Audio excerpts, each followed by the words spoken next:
Chapter 11-12. Special Security Advisor of Zhongzhou State.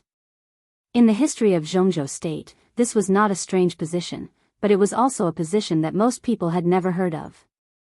The title of the war god of Zhongzhou State was just what the outside world, or to be exact, the dark world called Gu Xingyun. Kunlun City was the hub of the special warfare system of Zhongzhou State, but that was not its name to the outside world. The hub of the special warfare system that Zhongzhou State would not disclose to the public but was recorded was officially called the Special Operations Department of Zhongzhou State. As for Gu Xingyun, he was the 12th Minister of the Special Operations Department of Zhongzhou State and also served as the Special Security Advisor of Zhongzhou State.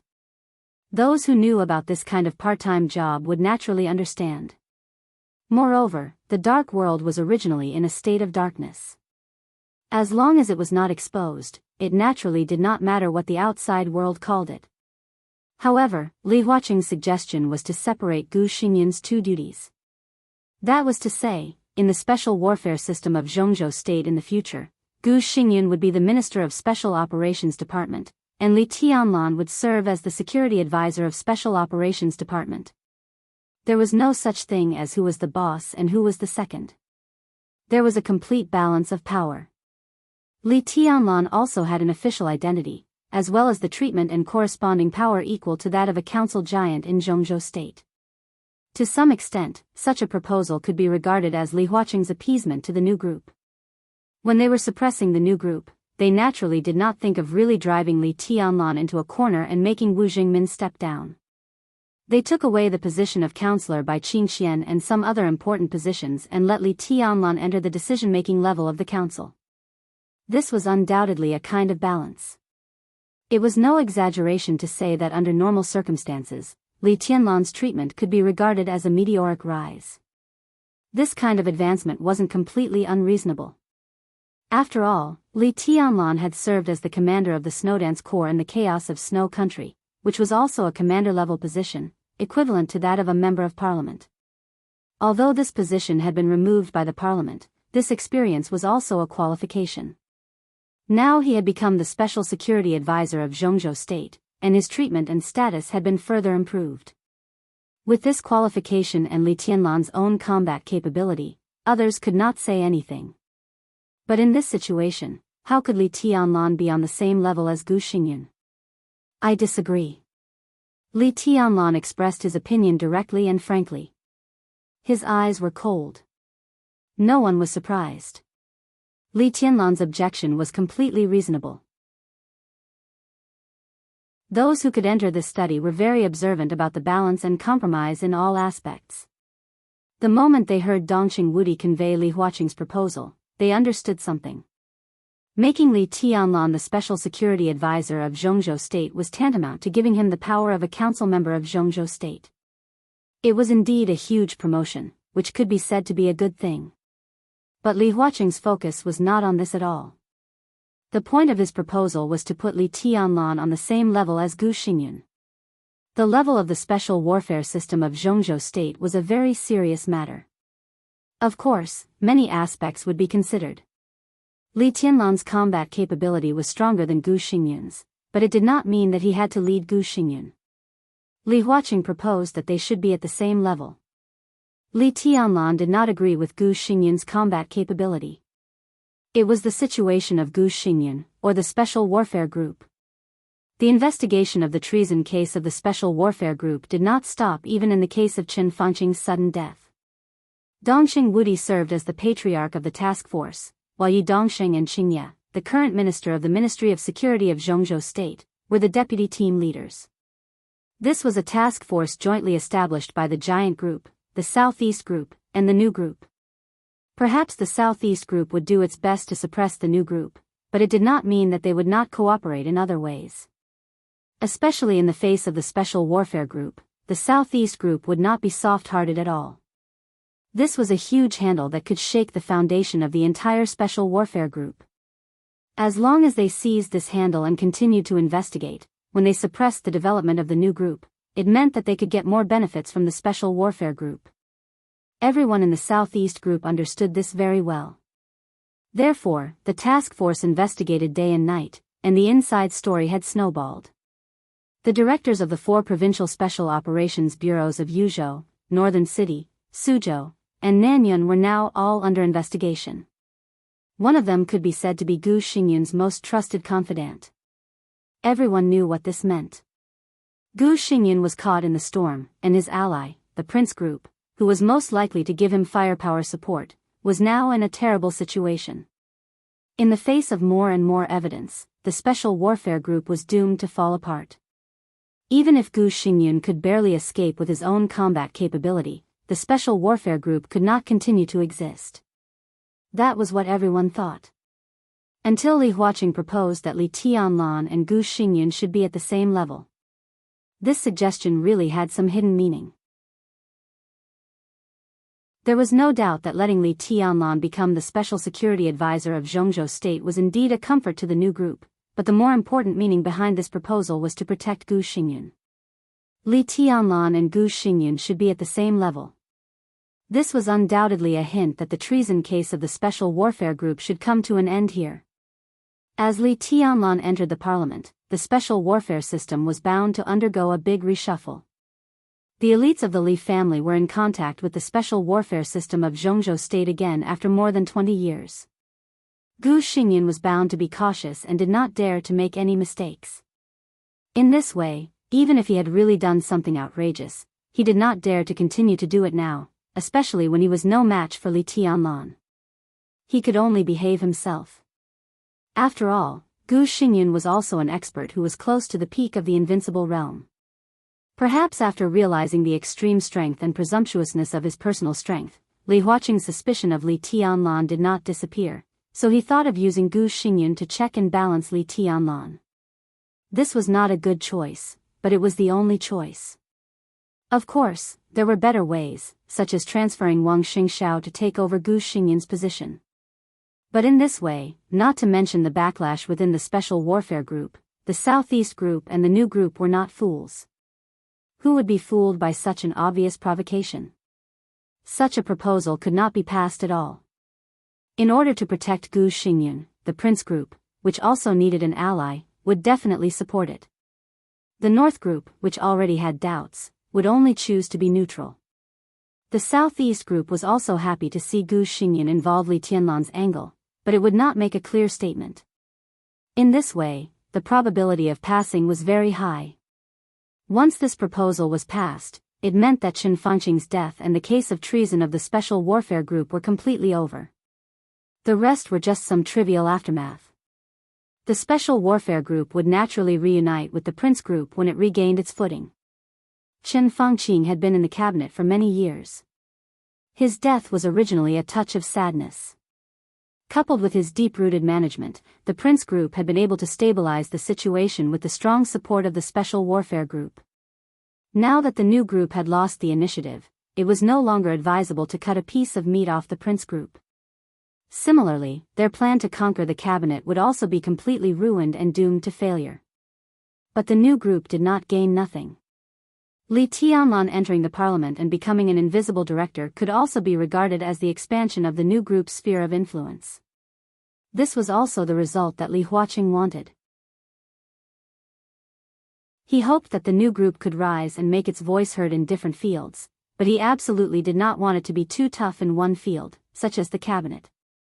The new group had no choice but to accept such an outcome. This is unacceptable.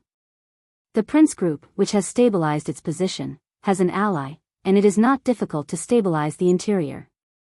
Li Huaqing is also willing to let the Prince Group have one more director to cooperate with Guo Wendian. The decline of their influence is inevitable, but the appointment of the new director is certain after Li Huaqing's promise. This was already a great harvest. Such a situation was also Guo Wendian's dream. And Bai Qingxian entered the cabinet and replaced Wu Jingmin. The position of counselor left by her was the goal of the Southeast Group. The Prince Group wanted the position of the new director, the Giant Group wanted to protect the new group, and the new group wanted to stabilize itself. No one would compete with the Southeast Group. Li Huaqing was also ready to unite most of the forces to promote Hua Jingyang as the Prime Minister. So the Southeast Group would get the position of the counselor as it wished. And the academics also achieved their set goals. Li Huaqing was re-elected, and Hua Jingyang was the prime minister. In the next 5 years, the academics would be completely strong. It was already a great harvest for the Special Warfare Group to be able to stabilize its position. Naturally, it would not ask for too much. And the deal between the North Group and the New Group would not let each other down. In this way, the situation between the six would be completely obvious. The New Group, the Special Warfare Group, and the Prince Group were all losers, but they also gained something. The Giant Group and the North Group did not lose or win, but they also got what they needed. As the victors, the academics and the Southeast Group had their gains, but at the same time, they had to pay. The most important thing was that after this, the entire Zhongzhou state would become stable. Stability was always the overriding factor. Victory and failure, balance and compromise, every move of the major groups was between advance and retreat. No one left dismally.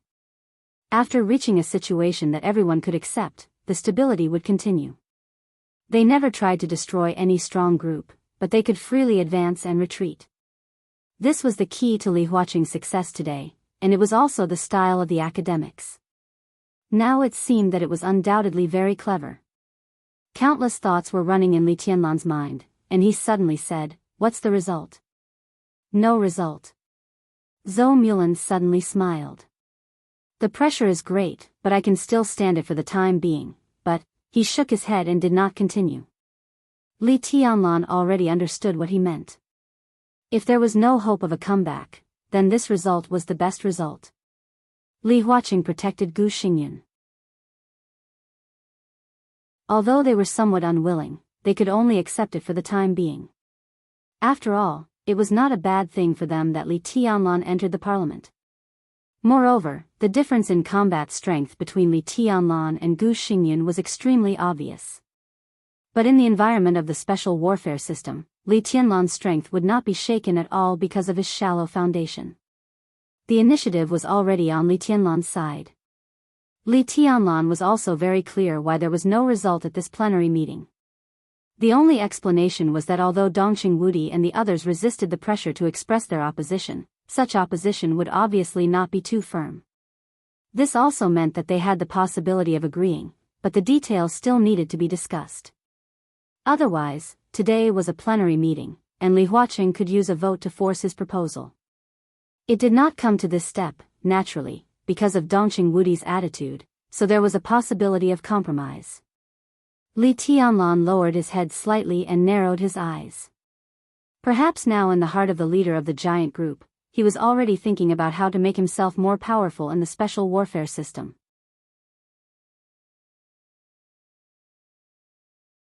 Chapter 11-13. Let's wait a little longer. Li Tianlan was silent for about 4 or 5 minutes before he leaned back on the sofa and said softly.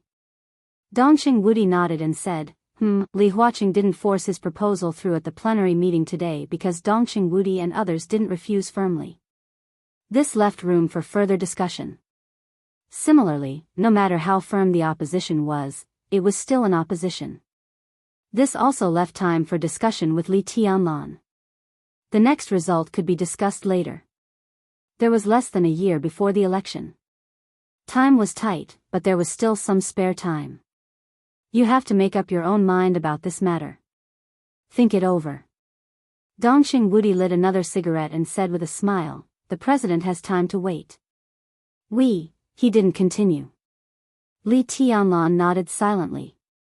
The current situation was undoubtedly extremely unfavorable for the new group. Everyone was under great pressure.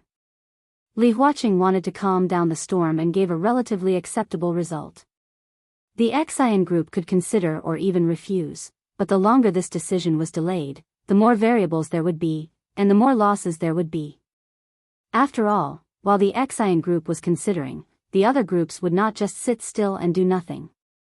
When it was time to suppress the Xian group, they would definitely go all out. This time was almost regarded as the last time the Xian group could suck the Xian group's blood before they compromised.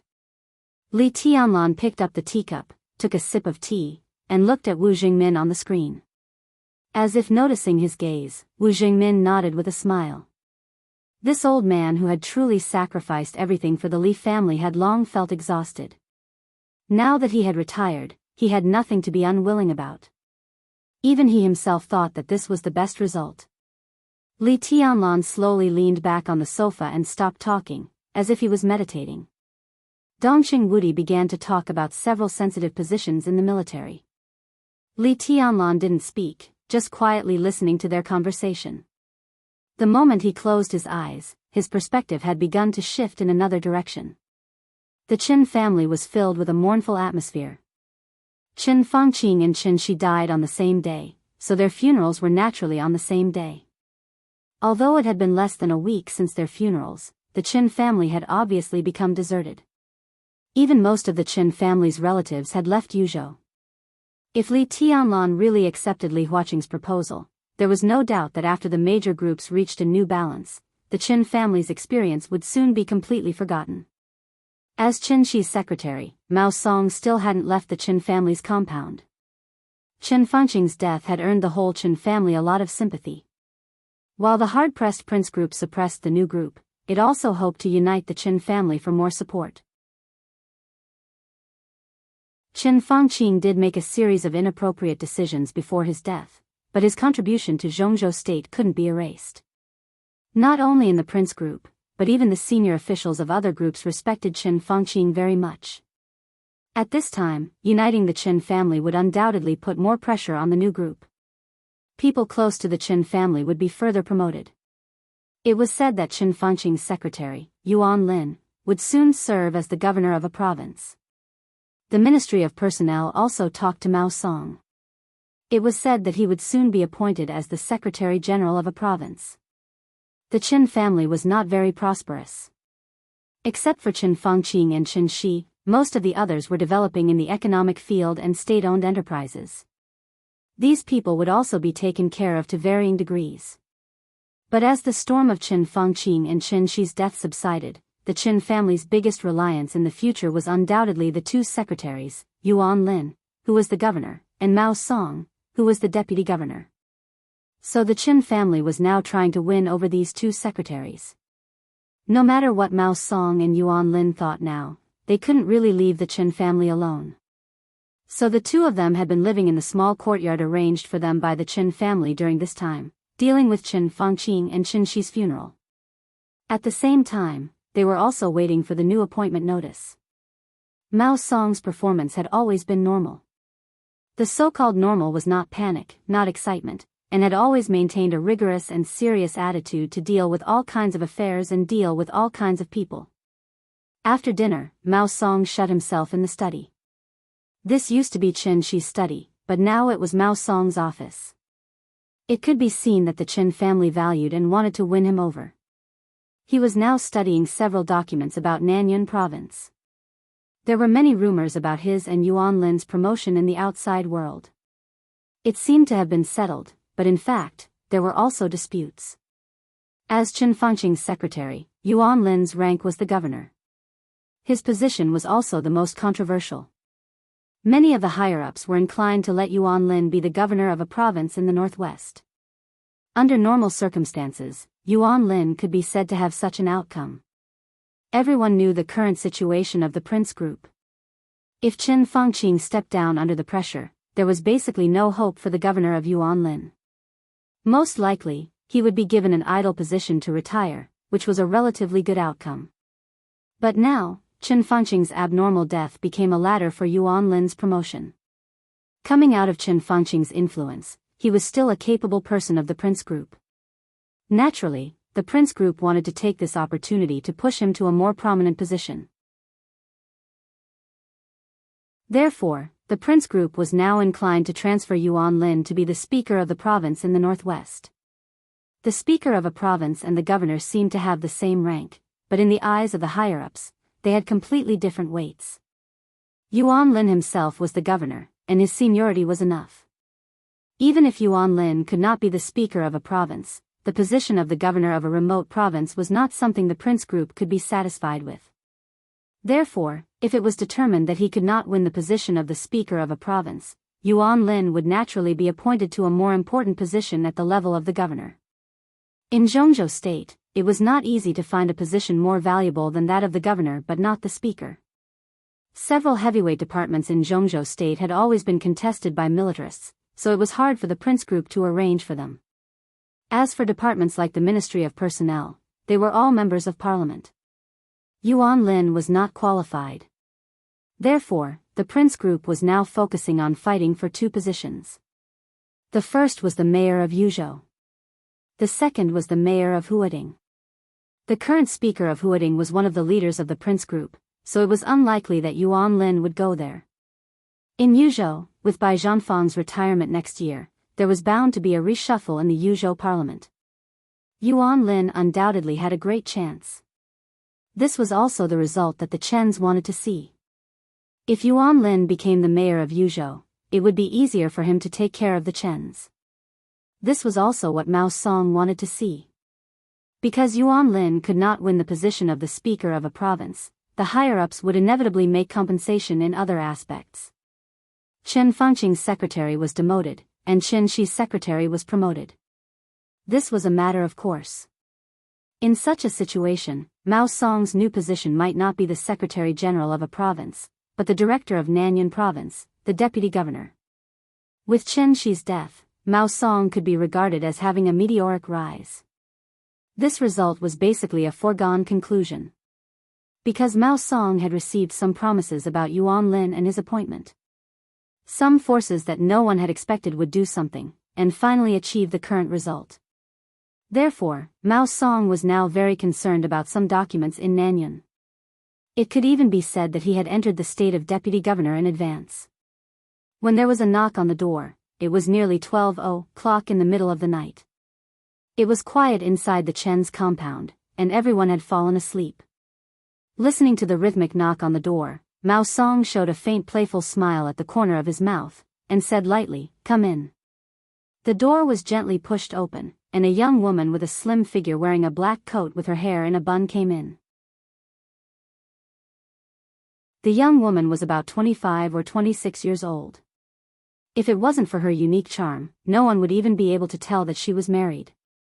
She was extremely beautiful, but she had a kind of unapproachable temperament. Furthermore, she was not reserved, so she appeared extremely arrogant and undisciplined. She looked very cold. She placed the document in her hand in front of Mao Song. Her cold temperament suddenly disappeared when she opened her mouth. Her voice also became somewhat soft. "Brother Mao, this is the document you wanted." Mao Song opened the folder casually. The folder was empty. Mao Song smiled softly. The young woman's name was Chen Yao, and she could be considered as Chen Fengqing's granddaughter. Although she was not the direct granddaughter, they were very close. Chen Yao's biological grandfather was Chen Fengqing's biological elder brother. With such a relationship, Chen Yao was naturally one of the core members of the Chen family. Mao Song had seen Chen Yao a few times before, and his impression of her was that of a very proud and reserved little woman. He heard that she got married at the beginning of last year and was extremely strong at home. He himself was also a senior executive of a large company, so he did have the right to be proud. "Can this document satisfy me?" Mao Song knocked on the empty folder with a pen, and his voice was low. Chen Yao gently bit her pink lips. Under the light, her red lips glowed with an extremely soft luster, and looked incomparably sexy. "It's all done according to your request." With a little embarrassment and shame, as well as a touch of charm and welcome, Chen Yao said in a low voice. Mao Song pulled Chen Yao into his arms. There was a touch of struggle and hesitation in Chen Yao's eyes, and then it turned into helplessness, looking delicate and pitiful. Mao Song unhurriedly took off Chen Yao's coat. His breathing began to gradually quicken. Under the coat was a piece of snow-white smooth silver high heels, black stockings. Other than that, there was nothing else. "Not bad." Mao Song smiled very comfortably. Chen Yao, who was trembling all over, lowered her head, and became more and more embarrassed. "Kneel down, I'll give you a facial mask." Mao Song smiled and pressed Chen Shishua down. Her fair and tender shoulders slowly pressed her into the desk with incomparable toughness. A few seconds later, a pair of small trembling hands moved slightly along his legs. Mao Song continued to look at the document. 2 minutes later, that familiar and exciting feeling of comfort took over his brain. Mao Song leaned on the chair and smiled faintly. The Qin family is really a talent, or is it that the more cold and aloof a woman is, the more coquettish she is? When I saw you before, I really didn't expect that there would be a day like this. Mao Song really didn't expect it. On the second night after Qin Fangqing and Qin Shi's funeral, Qin Yao appeared in Mao Song's room. Although her performance was very embarrassing and shameful, she didn't hide what she did. It was seduction. This was undoubtedly to find a new backer after Qin Fangqing and Qin Shi's death. He didn't know what Qin Shi's inner thoughts were. Maybe she felt guilty or something else, but under that extreme stimulation, he almost didn't hesitate to accept Qin Yao, who was extremely strong at home but was extremely obedient by his side. The gentle movements under the desk paused. Qin Yao seemed to raise her head. Her voice became softer and softer, but still had a sense of reservation. That voice was low, but in Mao Song's ears, it was like thunder. I just saw Aunt Murong enter Secretary Yuan's room, wearing makeup and sexy clothes. At this time, Aunt Murong, Yuan Lin, very sexy. Mao Song's mind was dizzy.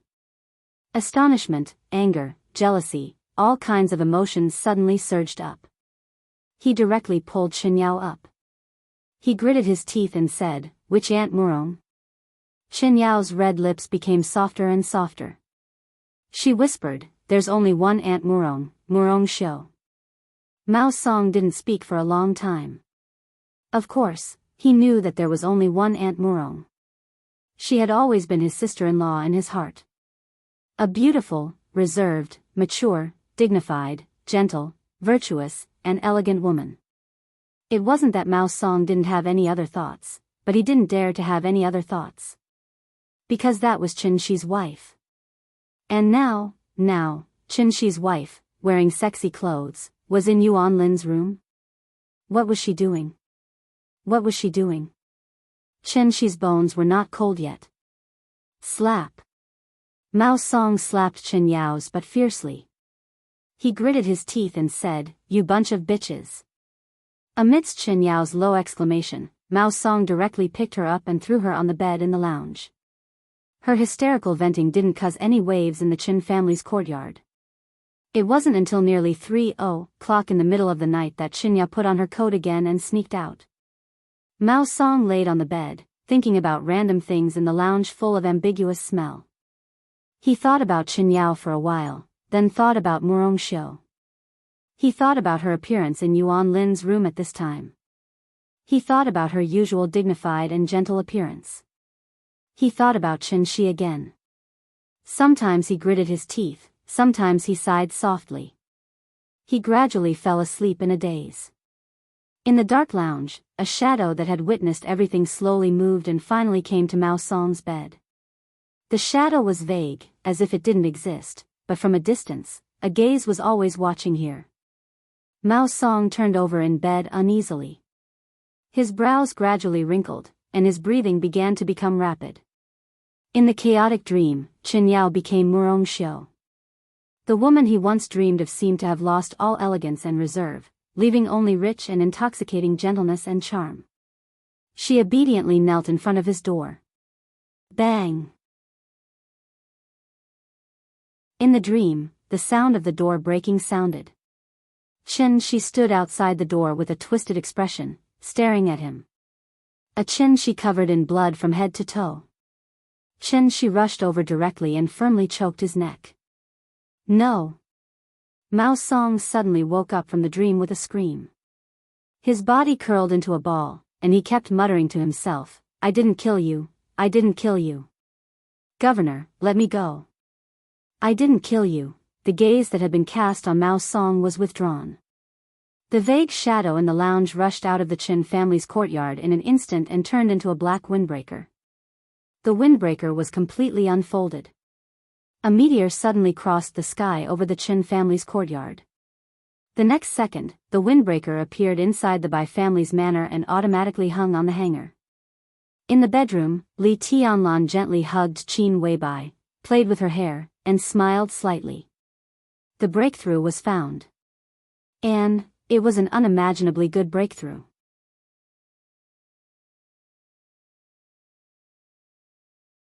Chapter 11:14. Except for a few people involved and Li Tianlan, no one else knew the absurd scenes that happened in the Qin family's courtyard. The rich amount of information made all kinds of ideas spin rapidly in Li Tianlan's mind. Qin Yao, Murong Xiu. Mao Song, Yuan Lin. This was undoubtedly the best breakthrough and the variable that the whole Emperor Dong's palace had been dreaming of. It was not difficult to control Mao Song now. What surprised Li Tianlan the most was Murong Xiu. He had seen this distinguished madam of the Qin family on the first day of Qin Fangqing's death. She was less than 40 years old, mature and bright. She was indeed a rare beauty.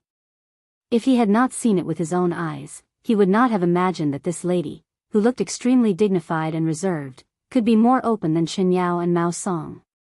If he had not heard it from her, he would not have thought that Qin Shi, who looked tall and strong, was not manly at all. It was easy to understand why Murong Xiu seduced Yuan Lin. Under normal circumstances, the identity of Madame Qin could indeed make her rich for the rest of her life. But this so-called normal circumstances had an important premise: the Qin family could continue to exist. This was obviously impossible. Li Tianlan was not so generous. Everyone knew this. Being Yuan Lin's mistress did not sound good, but as long as she left the Qin family, at least she could continue to live. Li Tianlan shook his head subconsciously. His heart was still surging with joy. He had decided to take advantage of this opportunity. It was Mao Song who killed Qin Shi. There was no doubt about this.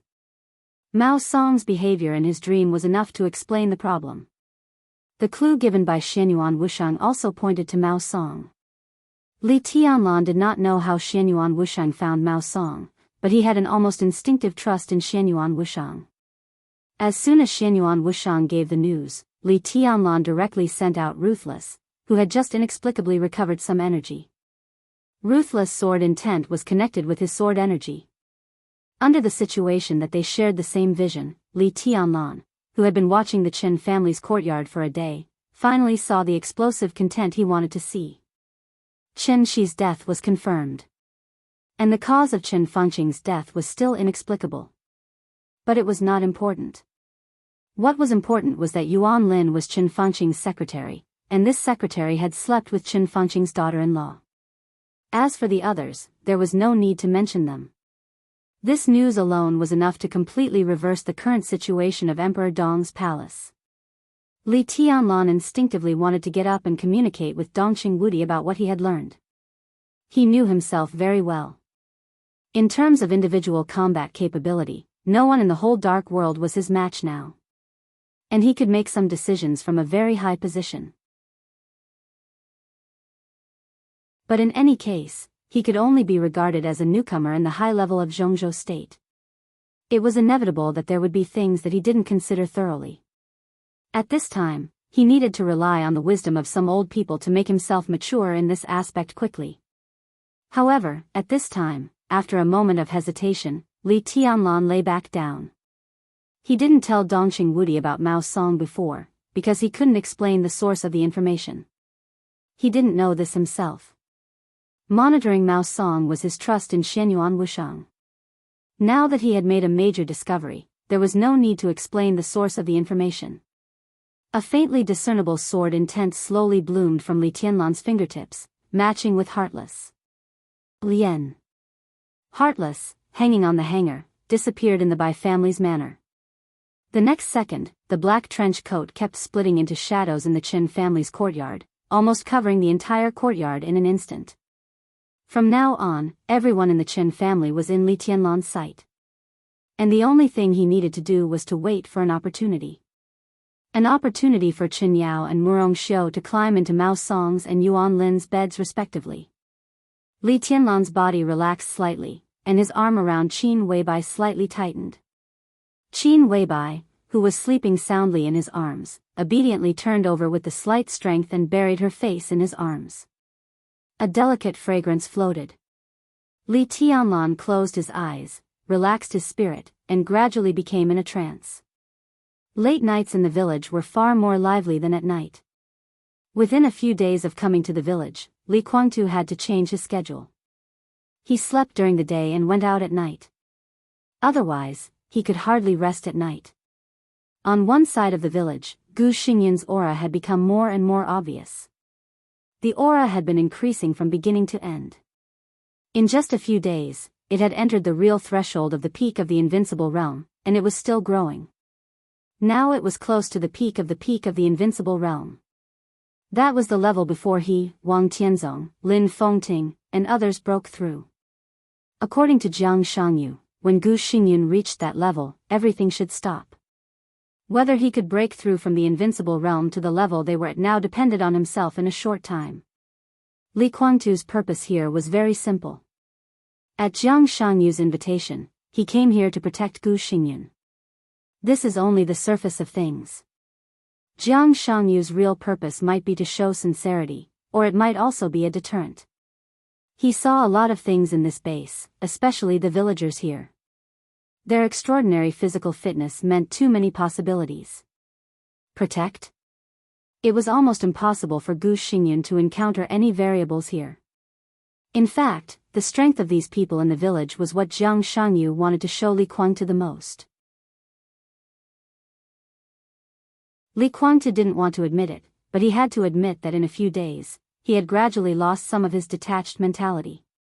He had never looked down on Jiang Shangyu.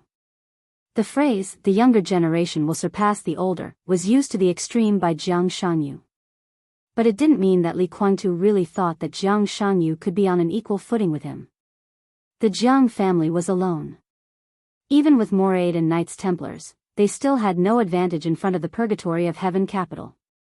Therefore, Li Kuangtu had always thought that the cooperation between them was dominated by the purgatory of Heaven capital. This was a very normal thing to do. But after seeing this village and these villagers, his idea was almost completely subverted. Jiang Shangyu's position in his heart suddenly rose a lot. Li Kuangtu finally realized the strength of this alliance, and he knew that he had to give Jiang Shangyu enough respect when necessary. Jiang Shangyu had been sitting on the grass outside the village. He rarely entered the village, and he didn't even eat much. Li Kuangtu only saw him occasionally eating a piece of grass pulled from the ground. He just sat there quietly, as if he was thinking about something. The village was lively and noisy in the middle of the night. Almost all the villagers went out of their homes. There was no light in the village. In the pitch-black darkness, everyone was enthusiastically exchanging some trivial matters with each other. Li Kuangtu walked out of the village and turned to look at the villagers again. The layout of the village was narrow, and it was especially dark at night. Standing a little further away, even with his eyesight, he couldn't see the villagers clearly. But these villagers didn't seem to be affected at all. Every time he saw this, Li Kuangtu always felt a little uncomfortable. He couldn't tell what was going on, but in this village, which was lively at night but cold and silent during the day, he always felt uneasy and anxious for no reason. Taking a deep look at the villagers, Li Kuangtu shook his head and found Jiang Shangyu in a familiar place. Jiang Shangyu ate the grass in his hand bit by bit, thinking silently. "What are you thinking about?" Li Kuangtu sat down beside him. "I don't know." Jiang Shangyu's voice was calm and rational. "You don't know?" Li Kuangtu smiled. "I'm telling the truth." Jiang Shangyu looked at him seriously and said, "I always feel that I've overlooked something very important, but I don't know what I've overlooked. It's like I should have been prepared for something, but I suddenly ignored it because I was busy with other things." Li Kuangtu looked at him and didn't make any comment. He just said slowly, "Gu Xingyun's breakthrough is very smooth. We should be able to go back after dawn. In this place, the longer we stay here, the greater the risk of exposure. If we go back earlier, we may be able to catch up with the good show in Yuzhou." "Yes." Jiang Shangyu's eyes became a little dazed again, and it was obvious that he was lost in thought again. He instinctively echoed Li Kuangtu, the good show in Yuzhou should come to a critical moment. Li Kuangtu narrowed his eyes slightly and was silent for a moment. Then he suddenly asked, "You said that you sent someone to test the two newcomers who appeared next to Li Tianlan? What happened?" Silence. A second later, Jiang Shanyu suddenly jumped up from where he was. He stared at Li Kuangtu, and his eyes kept changing. Li Kuangtu was shocked, but he remained calm on the surface. He just looked at Jiang Shanyu quietly and asked, "There was an accident in the result of the test?" Jiang Shanyu looked at Li Kuangtu in silence. He was silent for a long time, and then laughed hoarsely, "I don't know." "What do you mean?" Li Kuangtu frowned. Jiang Shanyu's smile was a little gloomy, a little enlightened, and a little helpless. He looked at Li Kuangtu and said seriously, "Your Highness, if I tell you that I forgot about it, would you believe it?" In fact, it didn't matter whether Li Kuangtu believed it or not. What mattered was that it was true. If Li Kuangtu hadn't reminded him, he didn't even know how long he would have been thinking. There were some things that he didn't ignore. He completely forgot about it. He had completely forgotten that he had sent someone to probe Xianyuan Wushang. If no one had reminded him, he might not have remembered it at all. From a certain point of view, it was also a kind of deception. This was undoubtedly an extremely abnormal thing. Jiang Shanyu took out his mobile phone and began to dial. When he dialed, he murmured softly, "I'm afraid things are going to be troublesome."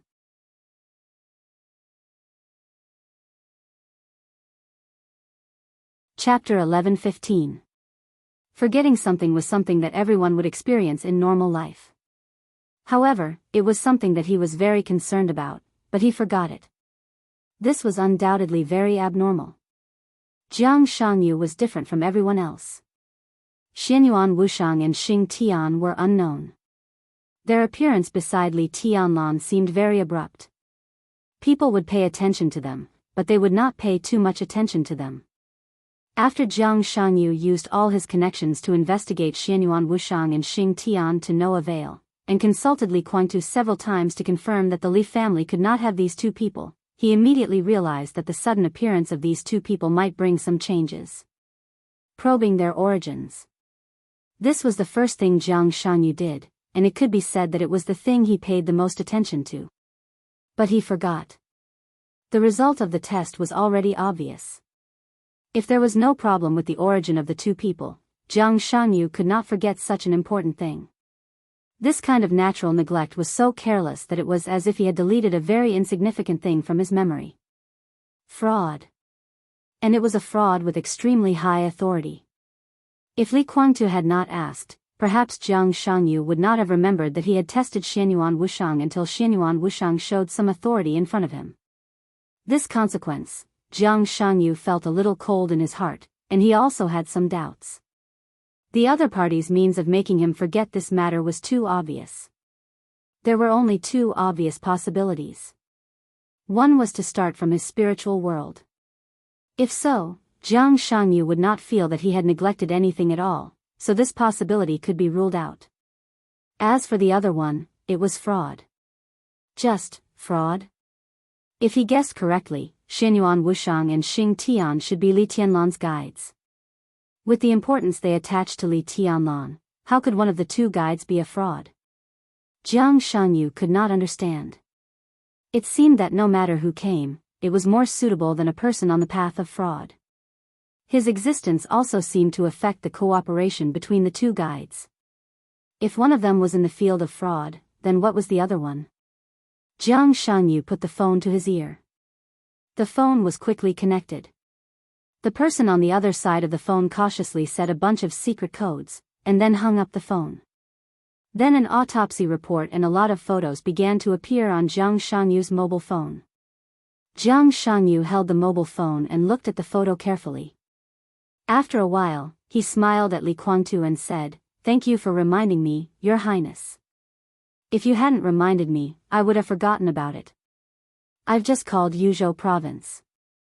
The result has come out. You can take a look at it together."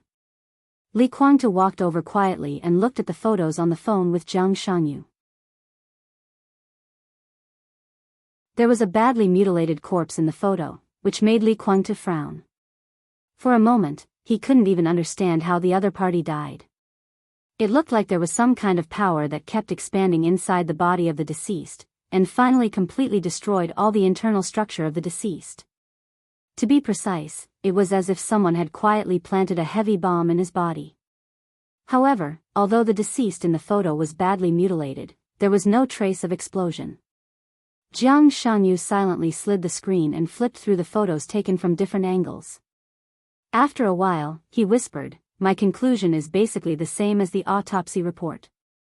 Some kind of energy completely stimulated the accelerated growth of all the organs in the deceased's body in a short period of time in an incomprehensible way. The consequence of accelerated growth is not that the organs in the deceased's body age rapidly. That kind of power has been increasing, and in the shortest time, it directly broke through the capacity limit of the organs in the deceased's body. All his organs are like balloons being blown up. The energy is increasing, and the expansion is getting faster and faster." Finally, bang. On Jiang Shanyu. "You described vividly the heart, lungs, liver, stomach, blood vessels, muscles, bones, and even every drop of bone marrow and every cell in the deceased's body completely exploded because they couldn't contain that kind of power, which led to the current result. The autopsy report doesn't seem to be as detailed as you said." Li Kuangtu squinted at Jiang Shanyu. He just hurriedly glanced at the autopsy report on the screen. There were a lot of vague words in the report, as well as a description that could not be confirmed. In fact, it was similar to what Jiang Shanyu said. However, if you didn't listen to Jiang Shanyu and only looked at the report, you would get another vague conclusion. In the end, the report did not give any clear results. It only said that the cause of death was temporarily unknown, but it ruled out certain possibilities such as poisoning, disease, and homicide. Jiang Shanyu was silent for a while and slowly said, "I do know more than them, but it's only about the way of death of the deceased itself. I want an explanation." Li Kuangtu said lightly. "Your Highness should be very familiar with this kind of energy." Jiang Shanyu laughed and pointed in the direction of Gu Xingyun. "Similar energy is the key to Gu Xingyun's recovery. You should have felt it. In addition, the dragon vein in Li Tianlan also has this kind of energy." "You mean?" Li Kuangtu raised his eyebrows. "Vitality." Jiang Shanyu's tone was affirmative and calm. The dragon vein in Li Tianlan is essentially vitality, and the energy in the body of the deceased is also vitality. If we have to compare, the vitality contained in the dragon vein is essentially stronger than the energy in the body of the deceased, but it is too weak. And the vitality in the body of the deceased is far greater than the dragon vein in Li Tianlan's body in total.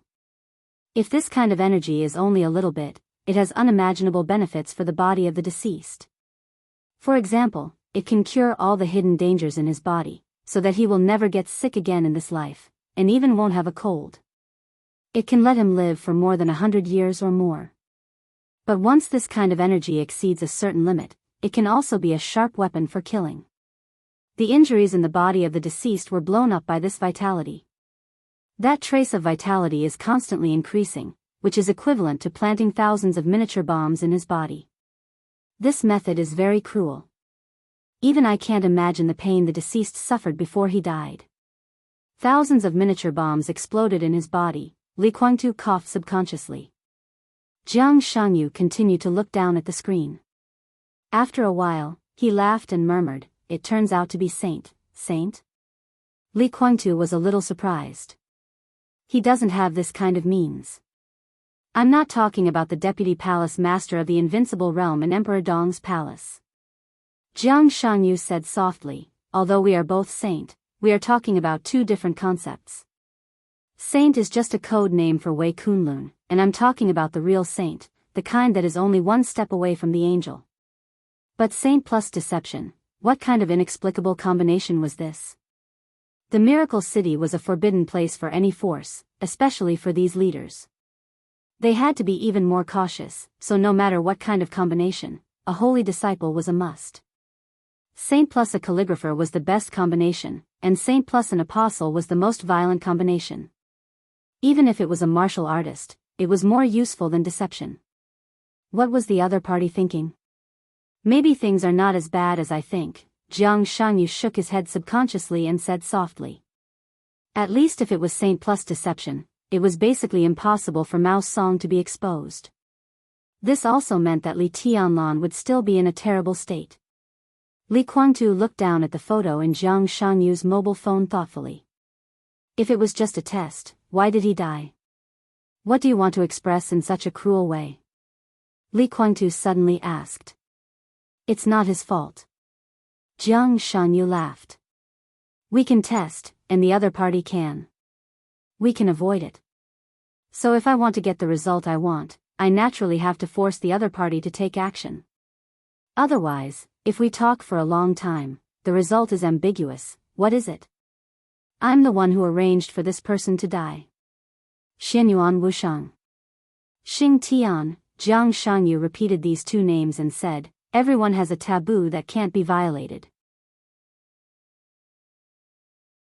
You can also say it is the bottom line, whatever it is. In short, it is something that can't be offended. It's too easy to test their origin. An idiom is enough. Helping the wicked? Li Guangtu raised his eyebrows slightly. Helping the wicked. Jiang Shanyu nodded with certainty. Is there any profound meaning to this word? Li Guangtu was a little confused. This word was easy to understand. Maybe it was not commonly used, but basically everyone knew what it meant. There are a lot of things involved. Jiang Shangyu said slowly, for example, fate, mystery, a mess. To put it simply, the meaning of this word is actually very rich. It represents the most humiliating period of history in human history, and it can be said to be the best strategy to sow discord in history, which has caused many consequences. He seemed to think of something, and his eyes were a little playful. That strategy to sow discord could be said to be His Majesty's biggest decision-making mistake, and the consequences caused by it could not be remedied until now. It was also the most glorious victory of the Order camp, and it even directly led to the death of the original His Majesty. This word in the time corridor was completely linked to the fate of the entire human clan, which could be regarded as their bottom line. What do you mean? Li Guangtu narrowed his eyes. Jiang Shangyu was a little absent-minded and whispered, the beginning, the end. He. Ha, ha, ha ha ha ha. Jiang Shangyu's laughter suddenly stopped. An incomparably sharp sword intent enveloped his body. He slowly turned around. In his sight, the sword intent on Li Guangtu's body kept gathering, almost tearing the world apart. What do you mean, Your Highness? Jiang Shangyu's smile remained unchanged. I don't understand what you're saying. Li Guangtu said blandly, what is an angel? What is a saint? What is helping a tyrant? What is a strategy to sow discord? What is the so-called beginning and end? Jiang Shangyu looked at Li Guangtu silently for a long time. In the distance, Gu Xingyun's aura gradually stabilized. Jiang Shangyu suddenly smiled and said, I can't tell you. Really? Li Guangtu's smile was a little cold. But I can also tell you. I'll tell you everything. Jiang Shangyu continued, but there is a condition. Say it. Li Guangtu's voice was cold. Jiang Shangyu smiled and pointed in the direction of Gu Xingyun, with a sincere expression. Join us, all of this will no longer be a secret to you. I'm in a state of confusion, and there are many things I can say at will. You can even know more than Li Tianlan, but this requires you to really join us. I can bring you not only knowledge, but also power. He looked at Li Guangtu with deep eyes, as if tempted by the devil. Your Highness, don't you really want to go further? If you join us, I can guarantee that you can break through again in a short time and touch the real supreme level. Li Guangtu was silent. The surrounding world was silent. At that moment, all the hair on Li Guangtu's body stood up. The village, which had been bustling just now, became dead quiet in an instant. Li Guangtu could not see through the darkness, but he could clearly feel that the villagers who had been communicating with each other stopped talking at the same time and turned around at the same time. Countless pairs of eyes locked on him at the same time. The eyes were incomparably cold, without any anger. It was like a group of dead people staring at him.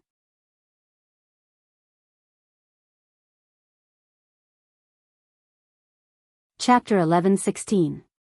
The simple and elegant boat floated lazily and leisurely on the surface of the hidden Dragon Sea. Li Huaqing tossed the fishing rod in his hand and casually picked up a tangerine and peeled it. He smiled and said, "How was the meeting this morning?"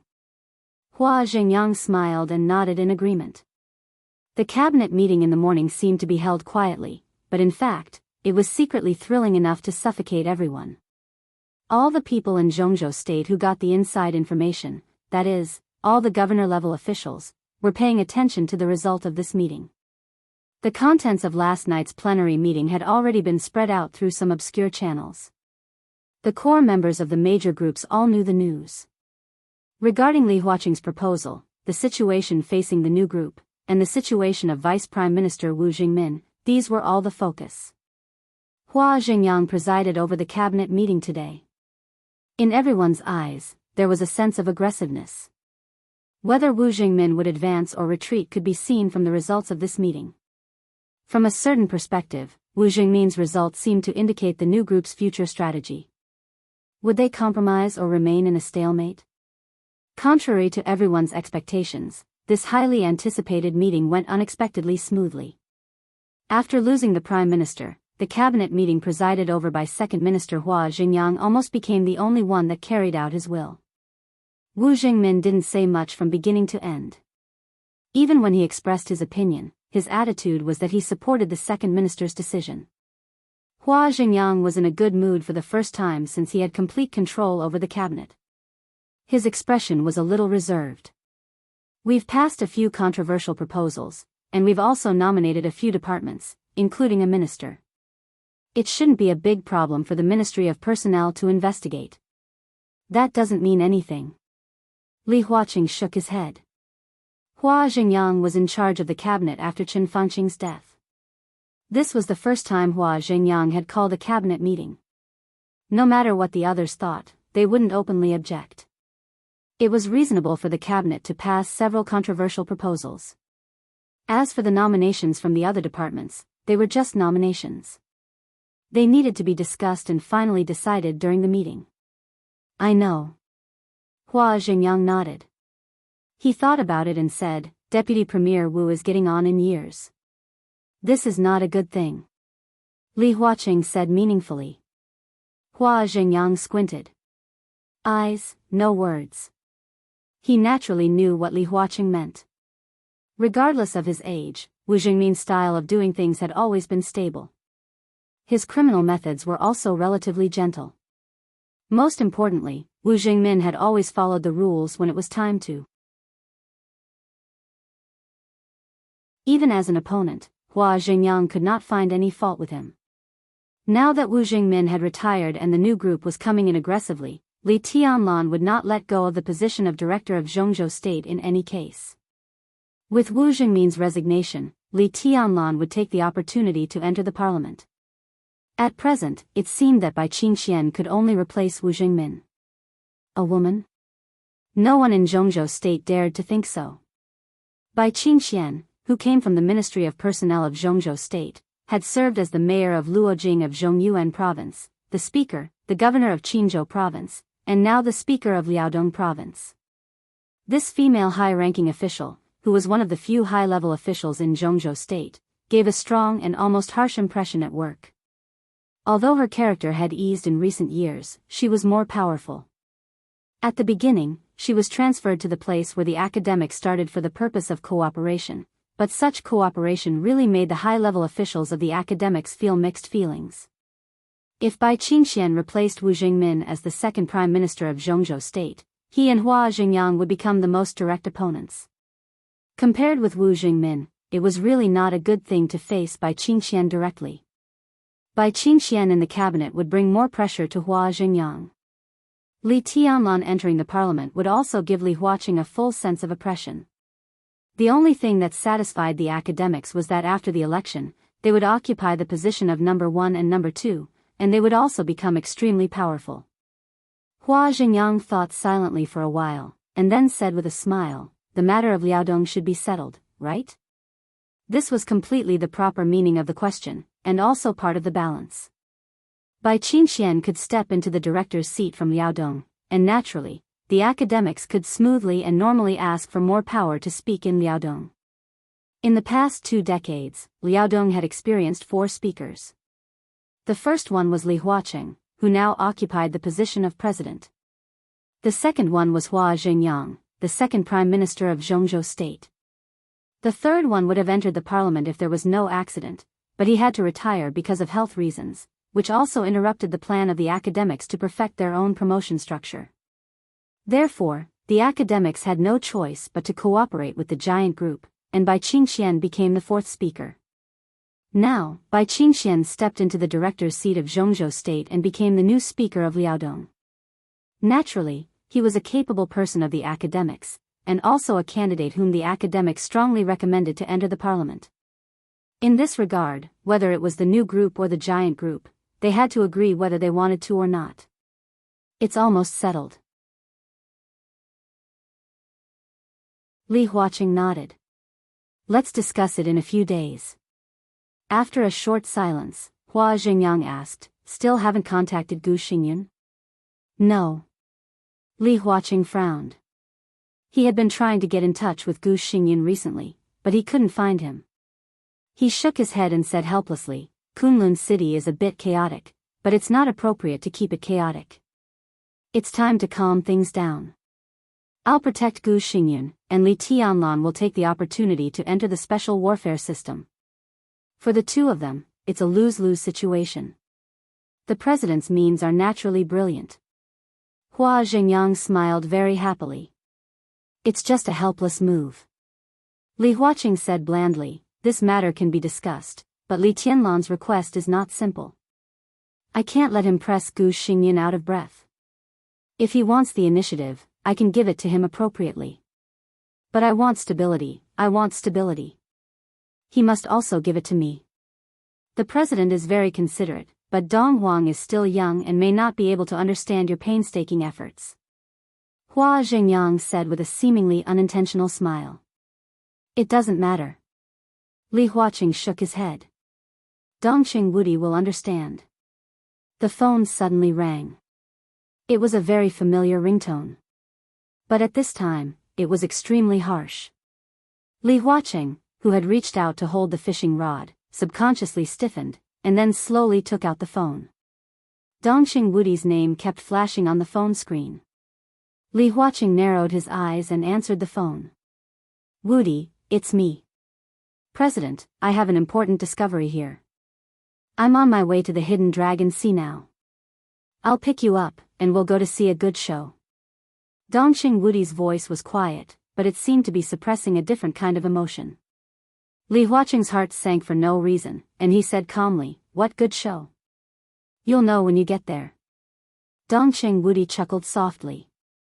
The laughter was light, but extremely cold. It was like a sneer.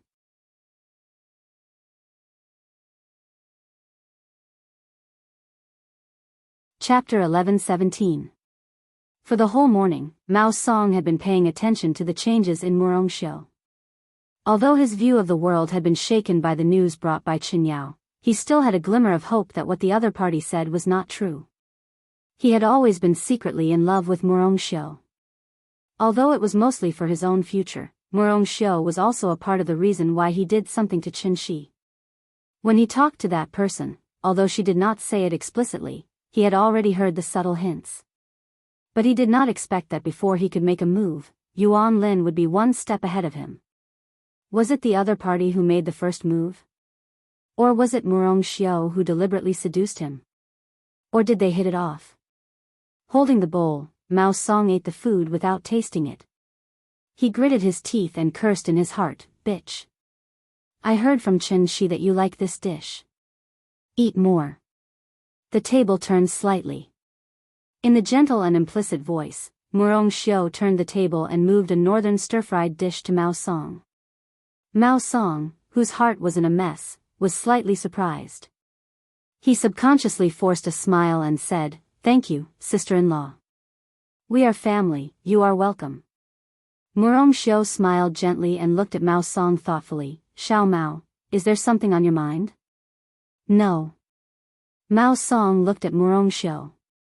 The expression on the other party's dignified and exquisite face was very calm, but the corners of her eyes and the tips of her brows constantly revealed an unconcealable charm.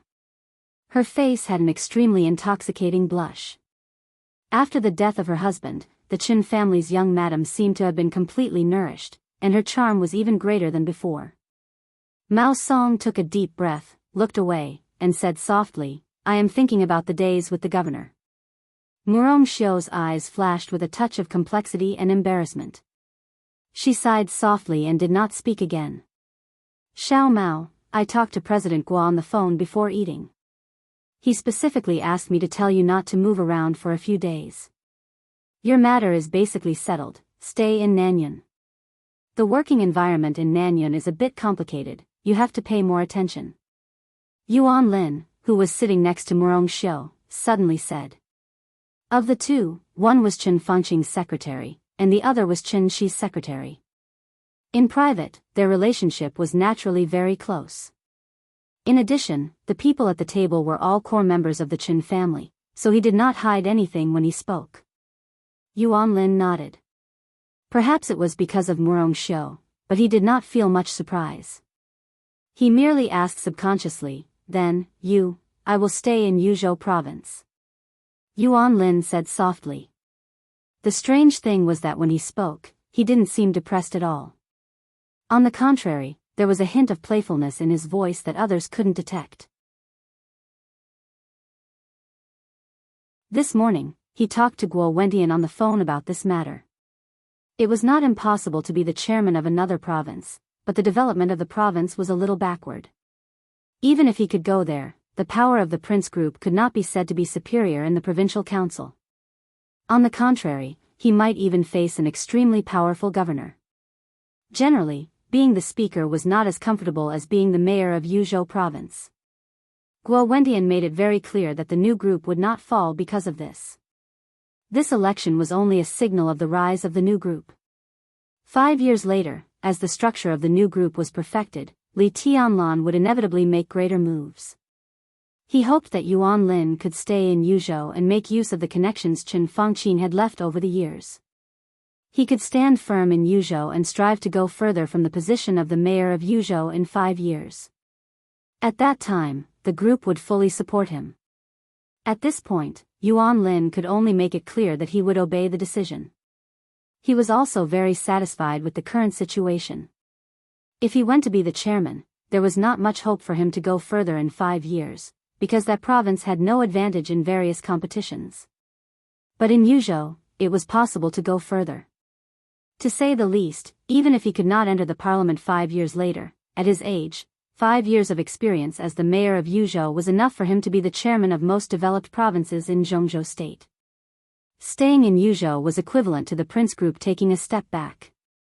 And the position of the chairman of the backward province was supposed to be left to the new group or the giant group. Yuzhou was very good. At the foot of the emperor, it was powerful and prosperous. More importantly, Yuan Lin took a meaningful look at Murong Xiu next to him. The young madam of the Qin family apparently noticed his gaze.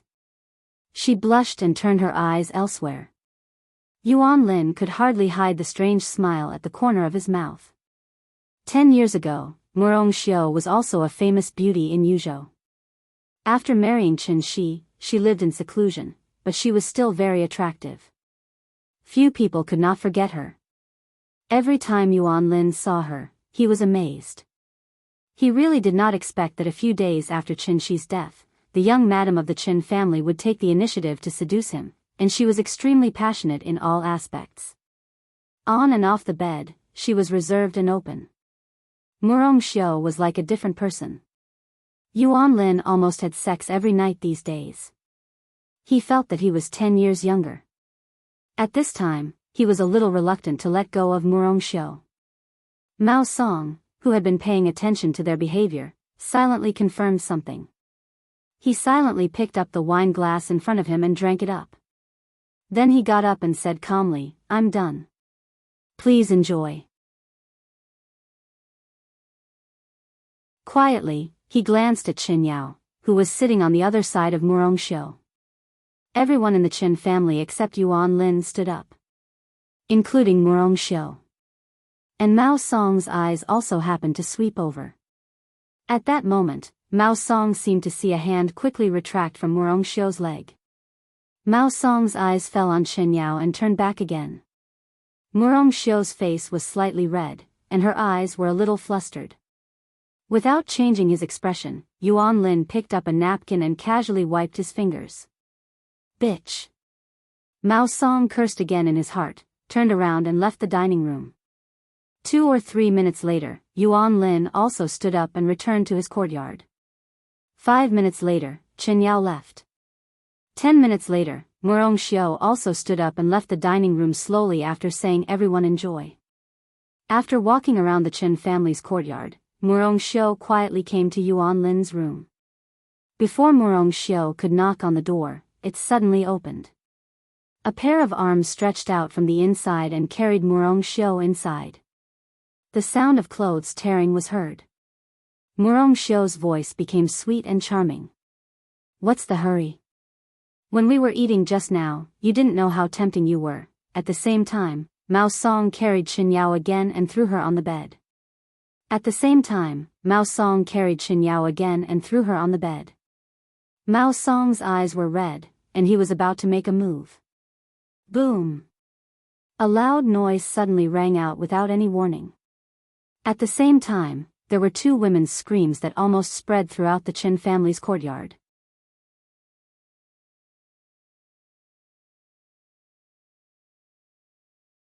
Chapter 11:18. In less than half a second apart, 2 ear-piercing screams rang out almost at the same time from the front and back of the Qin family's courtyard. The cold and cheerless Qin family's courtyard suddenly became gloomy and strange because of the screams. Almost everyone was in a panic. No words could describe the emotions contained in the screams, which were almost completely integrated into one. The 2 screams were almost the same decibel, and the emotions were also almost the same. Fear, confusion, astonishment. Shame, anger, humiliation, fear, and disbelief. All that was left was utter despair. Yuan Lin lived behind the Qin family's courtyard. Mao Song lived in front of the Qin family's courtyard. When the strong sword intent burst out without warning, the courtyard where the 2 of them were in was completely torn apart by the sword light in a second. The sudden burst of sword light could be said to be controlled perfectly. It directly smashed the 2 courtyards in the most thorough way, but outside the 2 courtyards, there was no damage at all. The exquisite small courtyard, which could be said to be a historical site, collapsed into a mess. Bricks, tiles, glass, and broken flowers and plants were everywhere. In the ruined scene, in the front and back, 2 groups of naked men and women appeared in front of everyone. The instinctive female screams stopped abruptly before they reached the highest decibel. Both Murong Xiu and Chen Yao realized something. They covered their mouths tightly, widened their beautiful eyes, and looked at the man on top of them in horror. Yuan Lin had long been stunned. All the warmth and moisture left him in an instant.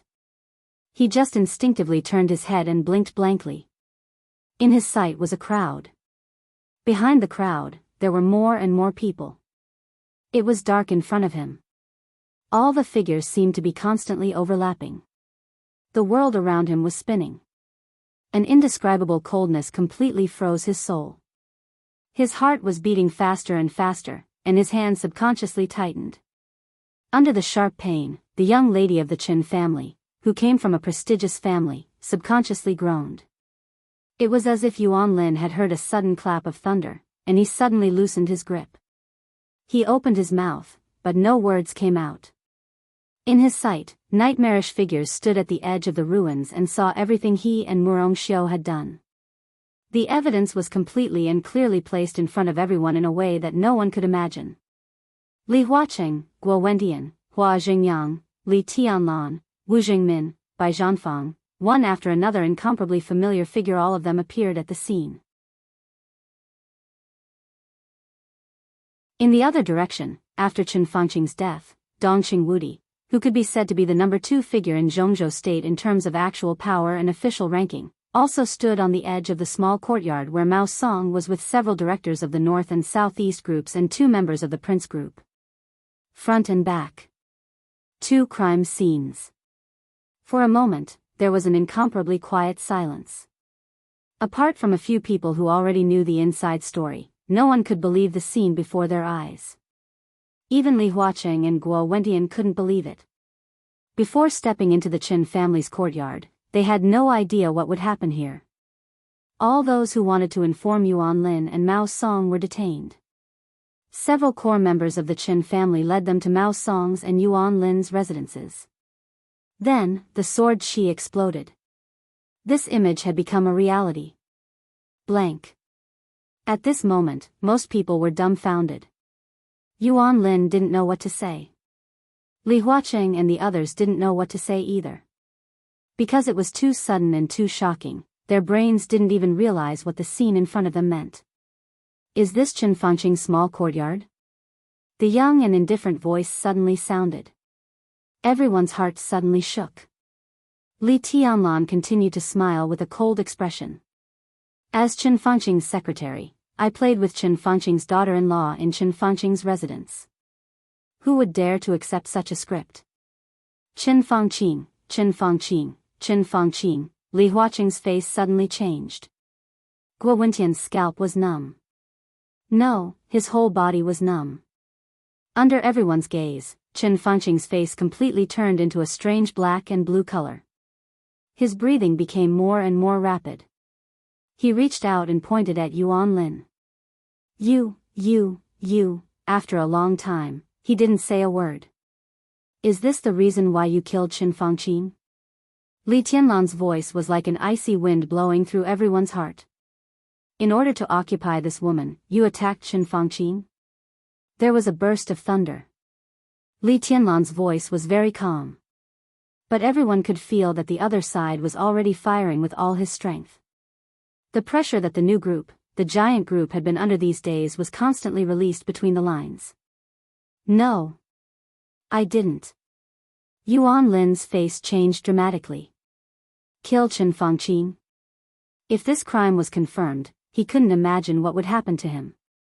Guo Wentian's body suddenly shook, and he barely stabilized his balance with the help of the secretary. After seeing the scene in front of him, the first thought in his mind was the future of the Prince group. It was less than 7 days after Qin Fangqing's death. His daughter-in-law, Qin Shi's wife, appeared on the bed of Yuan Lin, the secretary. If this matter was spread out, it would be a fatal blow to the reputation of the Qin family. For the Prince group, such a blow would also be fatal. If this matter was connected with the death of Qin Fangqing and his son, the entire Prince group would suffer more tragic losses. Murong Xiu. Murong Xiu. Guo Wentian stared at the snow-white and delicate figure in the ruins. There was no desire in his eyes, only a kind of killing intent that wanted to strangle her alive. There were more and more people behind Li Huaqing. Almost all the people of the Qin family who were still in the courtyard had heard the news of the arrival of Li Huaqing and others. But when they rushed over in ecstasy and saw the scene in front of them, they also stayed where they were. In the hurried footsteps, Ma Si, Li Huaqing's personal secretary, ran over at the back of the crowd. Obviously, he was a little out of breath because he didn't exercise much on weekdays. His eyes were extremely dignified, but when he saw Yuan Lin and Murong Xiu in the ruins, he was stunned for a moment, and all the seriousness in his eyes suddenly turned into a bitter smile. Squeezing through the crowd, Ma Si trotted to Li Huaqing, lowered his voice and whispered, "President, Minister Dongqing has caught Qin Shi's secretary, Mao Song, and Qin Yao, well, the granddaughter of the Prime Minister. The situation over there is almost the same as here." His voice was very low.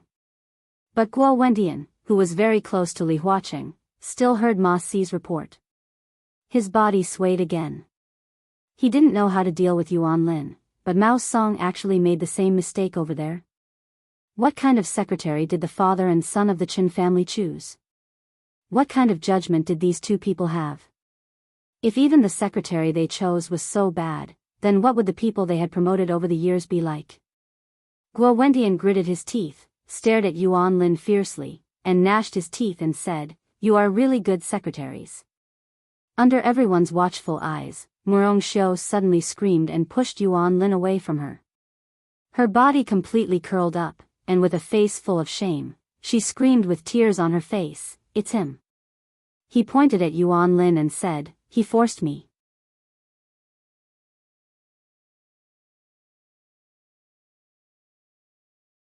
Chapter 11:19. The reception hall of the Qin family was shrouded in smoke and dead silence.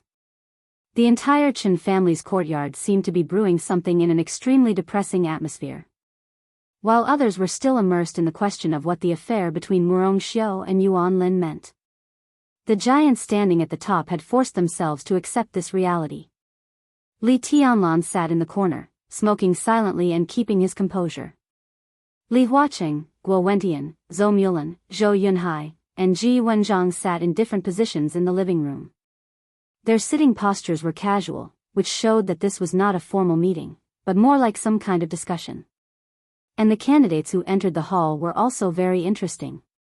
5 people, plus Li Tianlan. They represented the 5 groups of the old era and the new group of the new era. Only the special warfare group was absent. The others, headed by Dongqing Wudi, temporarily controlled Yuan Lin and Mao Song and were interrogating them. It was clear that they were going to dig deep and dig out all the inside stories. Li Tianlan had not spoken since he entered the hall. Others were also silent. Eyes were constantly cast from different corners on Li Tianlan, and then quickly moved away.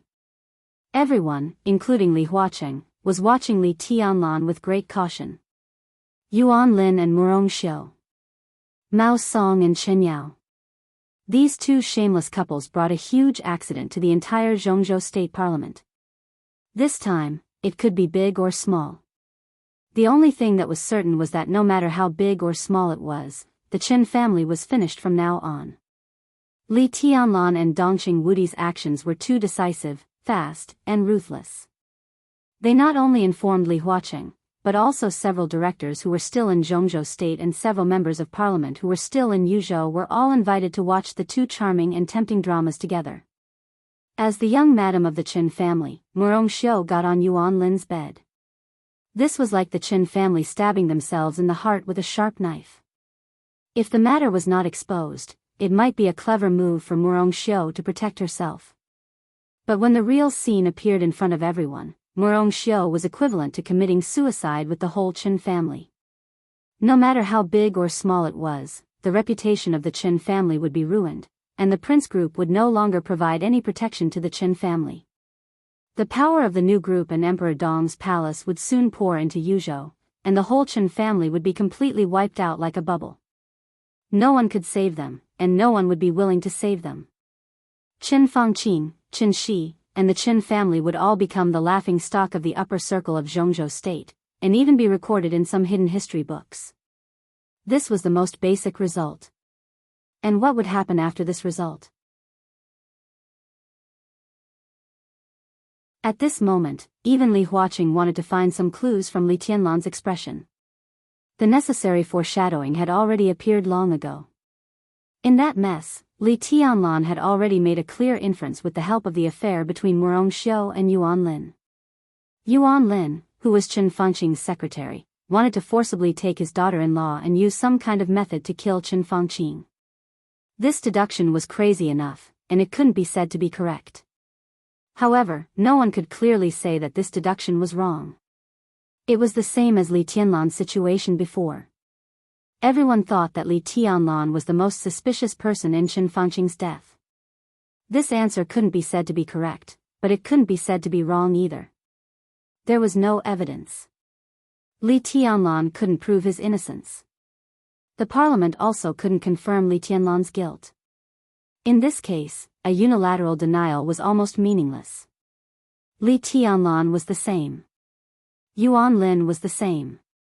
From this point of view, with the help of the affair between Yuan Lin and Murongxiu, Li Tianlan could extend his inference, and he almost had the best chance to turn the tables in a desperate situation. Li Tianlan's target was not Yuan Lin. Not to mention that he was just a secretary now. Even if Yuan Lin really became the mayor of Yuzhou, Yuan Lin would have to look up to Li Tianlan. Li Tianlan's target revolved around the cause of Qin Fengqing's death.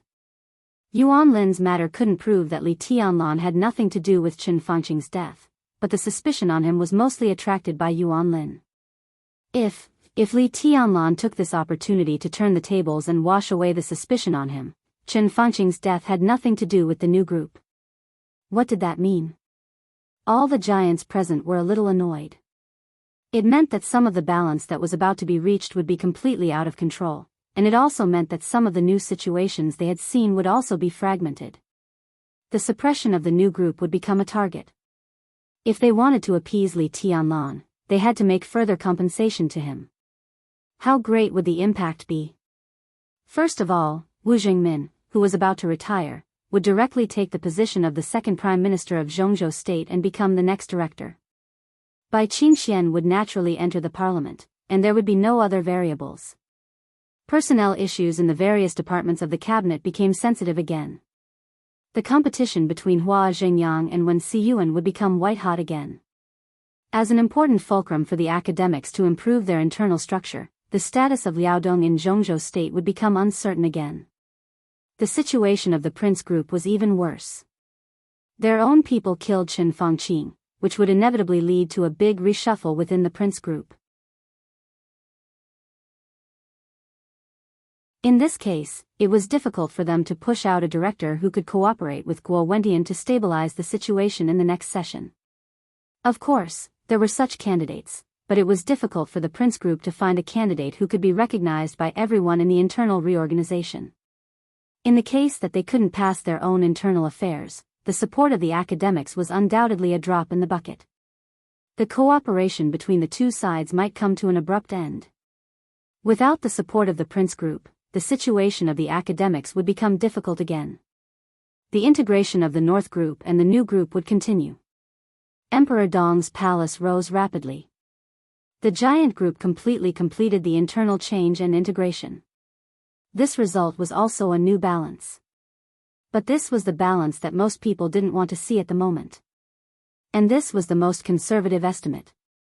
This was also the situation after Li Tianlan turned the tables. Who didn't know Li Tianlan's temper? Just turning the tables couldn't satisfy Li Tianlan's appetite. Under such great pressure, he must fight back. The academics, the Prince Group, the Southeast Group, and the Special Warfare Group all had to make appropriate compensation to appease Li Tianlan's anger. What was Li Tianlan going to do? What was he thinking now? Countless eyes met and fell on Li Tianlan. In their sight, the young and silent figure smoked quietly, but the pressure he brought was unparalleled. Ahem, the long silence was interrupted by Li Huaqing's cough. Li Huaqing's voice was still calm and gentle. He said lightly, "What do you think?" "Say it." "There's obviously something wrong with Yuan Lin and Mao Song. I think we need to check it out." To everyone's surprise, Zhou Yunhai, the tycoon of the North Group, was the first to speak. Simple, straightforward, clear, and without any ambiguity, he expressed his attitude. After Qin Fengqing's death, Zhou Yunhai's attitude had been very subtle. No, to be exact, when the new group and the North Group had a tendency to integrate, Zhou Yunhai's attitude had always been subtle. He had never opposed such integration in public, but he had never explicitly supported it. Zhou Yunhai was relatively young among the directors, and he would definitely continue to be re-elected after the election.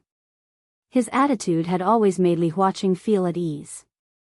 His attitude of neither support nor opposition should not change much in the foreseeable next 5 years. This also meant that the new group and the North Group would not be completely integrated in the next 5 years.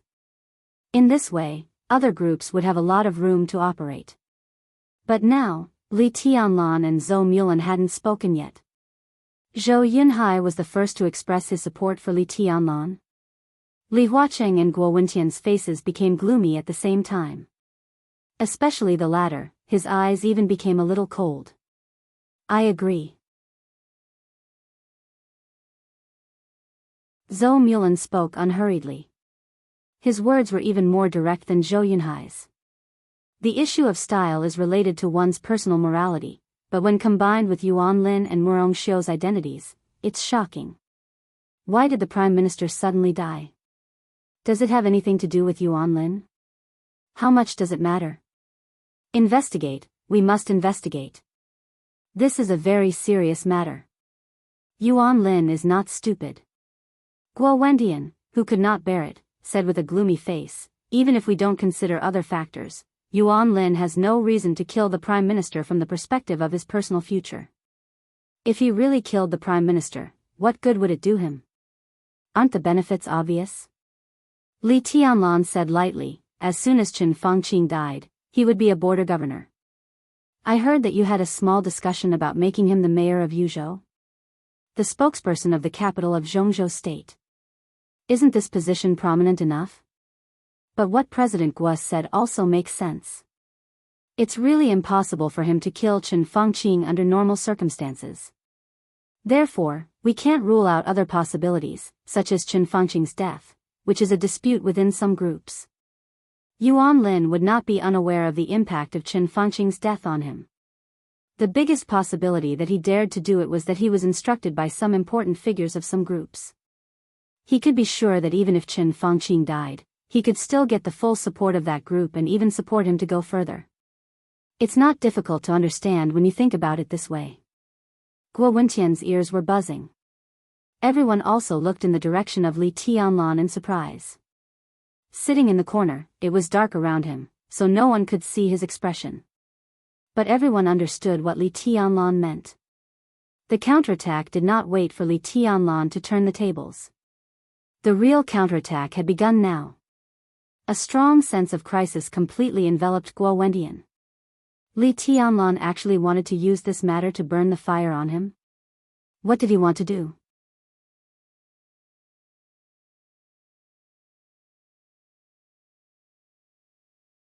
Chapter 11:20. Guo Wendian sat up straight and stared straight in Li Tianlan's direction. He said in a deep voice, "It doesn't make any sense to say this now. Everything is just our speculation. In fact, I believe that a considerable portion of these speculations are unrealistic." So? Li Tianlan asked in reply.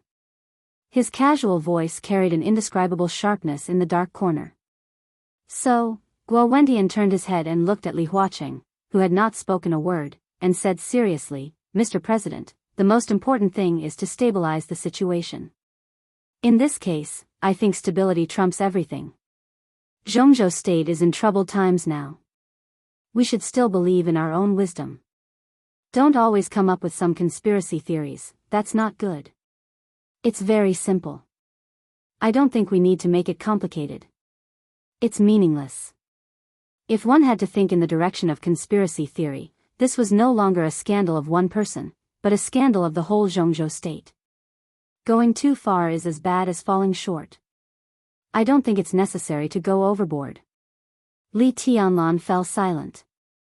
Guo Wentian's nerves grew increasingly tense. He knew that the other party would never agree to his method of handling the situation, but he had no choice but to continue speaking and fight for more support, especially from Li Huaqing. Yuan Lin and Murong Xiu are indeed a bit outrageous, and there's also Mao Song. It's all because of the messy things they've done that have corrupted society. I propose that Mao Song be dismissed from office and Yuan Lin be given a major demerit as punishment and transferred to the National Assembly. What we need to do the most in this matter is to quell his influence. Li Huaqing's brows twitched slightly. Guo Wentian's solution was indeed the best one in his mind. If this proposal could be passed, the pressure on Li Tianlan's side would be reduced by more than half, and there would be new variables in the situation. But in the face of today's accident, this could be regarded as the best outcome. But how could Li Tianlan agree to such a way of dealing with it looked good? If Mao Song were to be removed from his position, he would at most be given the position of a deputy governor. Yuan Lin was given a major demerit and transferred to the National Assembly. Guo Wendian obviously still valued Yuan Lin very much. He planned to transfer Yuan Lin to his side and arrange an idle position for now. He would use him again when the limelight was over. But in this way, what did Li Tianlan get for the so-called evidence he had deliberately found? Just to relieve his stress? If this young man does If he was easy to talk to, he wouldn't be Li Tianlan. I disagree. Zhou Mulan's indifferent voice suddenly rang out, calm and unyielding.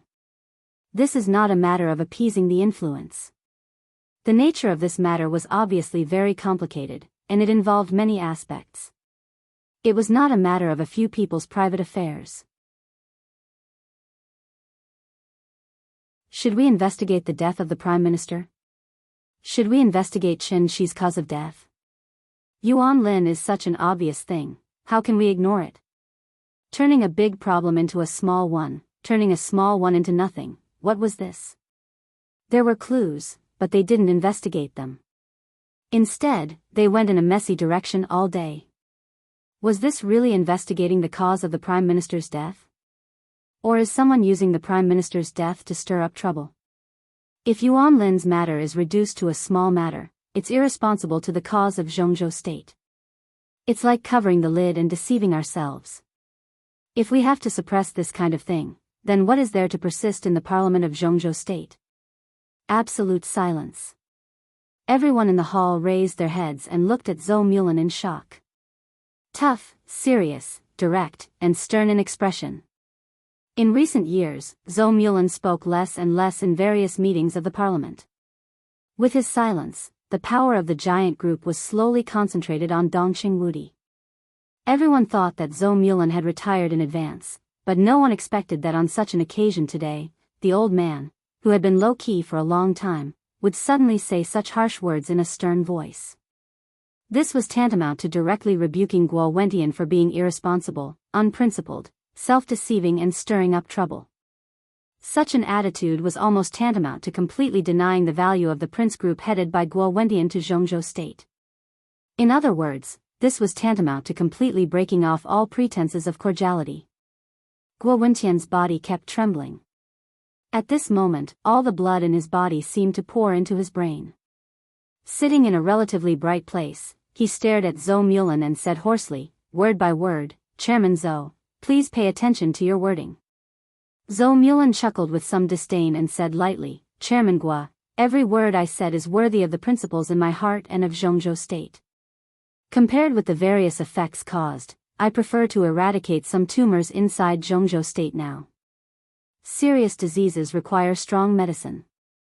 Some things can be compromised and handled in a low-key manner, but some things have to be done. If we can even vaguely explain the cause of the death of a country's prime minister, then the whole Zhongzhou State is in danger." He was determined to retire next year. Therefore, his words were powerful and loud, without any scruples at all. "I support Chairman Zhou." Zhou Yunhai said in a low voice, "Why don't we investigate such obvious clues? If we can turn a blind eye to this, then what is the purpose of our previous investigation? Is it really to stir up trouble with the cause of the Prime Minister's death and finally cause chaos in the world? What happened to Yuan Lin seems to be a personal loss, but in fact, it is not so simple. We must investigate to the end." Deceiving ourselves and others, turning a blind eye to everything, thinking of turning big things into small things and small things into nothing. Then, no matter how prosperous our country is, it will be a false prosperity. If we sleep in this false prosperity and don't care about anything, in the long run, our country will no longer be a country. Guo Wentian already did not know how to react. Li Huaqing's body suddenly shook for a moment. Zhou Yunhai's voice was low and slow, but every word was like a knife. The sharp edge between the lines stabbed Guo Wentian to pieces, but the actual meaning was completely aimed at him, the president. There was no doubt that the North Group was expressing its dissatisfaction. The other party might understand his intention of stability, but the so-called stability could not be a bottomless concession and compromise.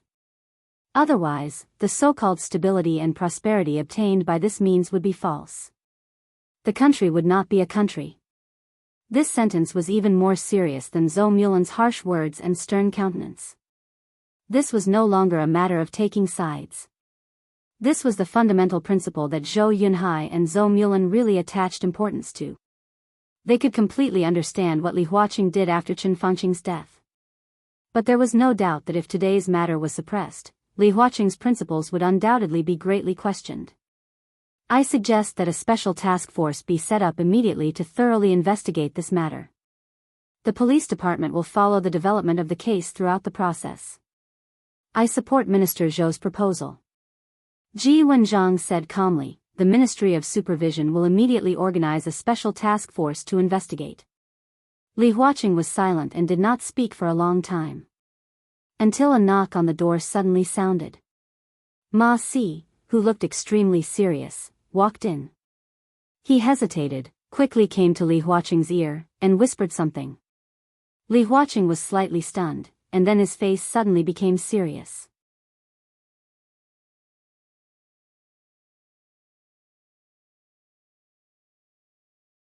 Chapter 11:21.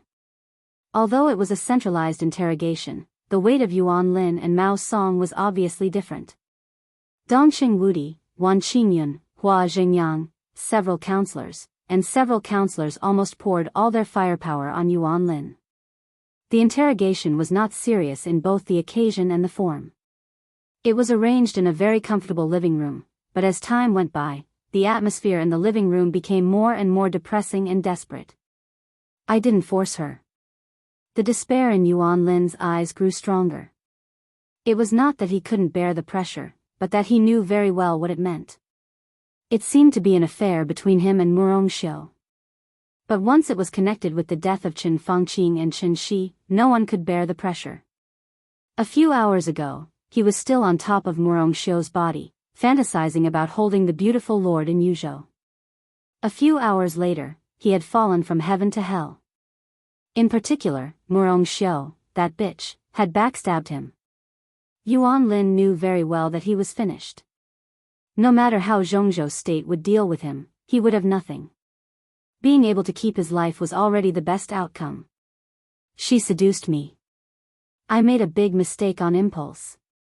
Yuan Lin's slow and trembling voice slowly echoed in the living room.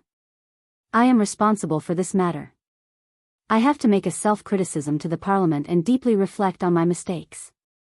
I didn't control myself. No one can resist the temptation.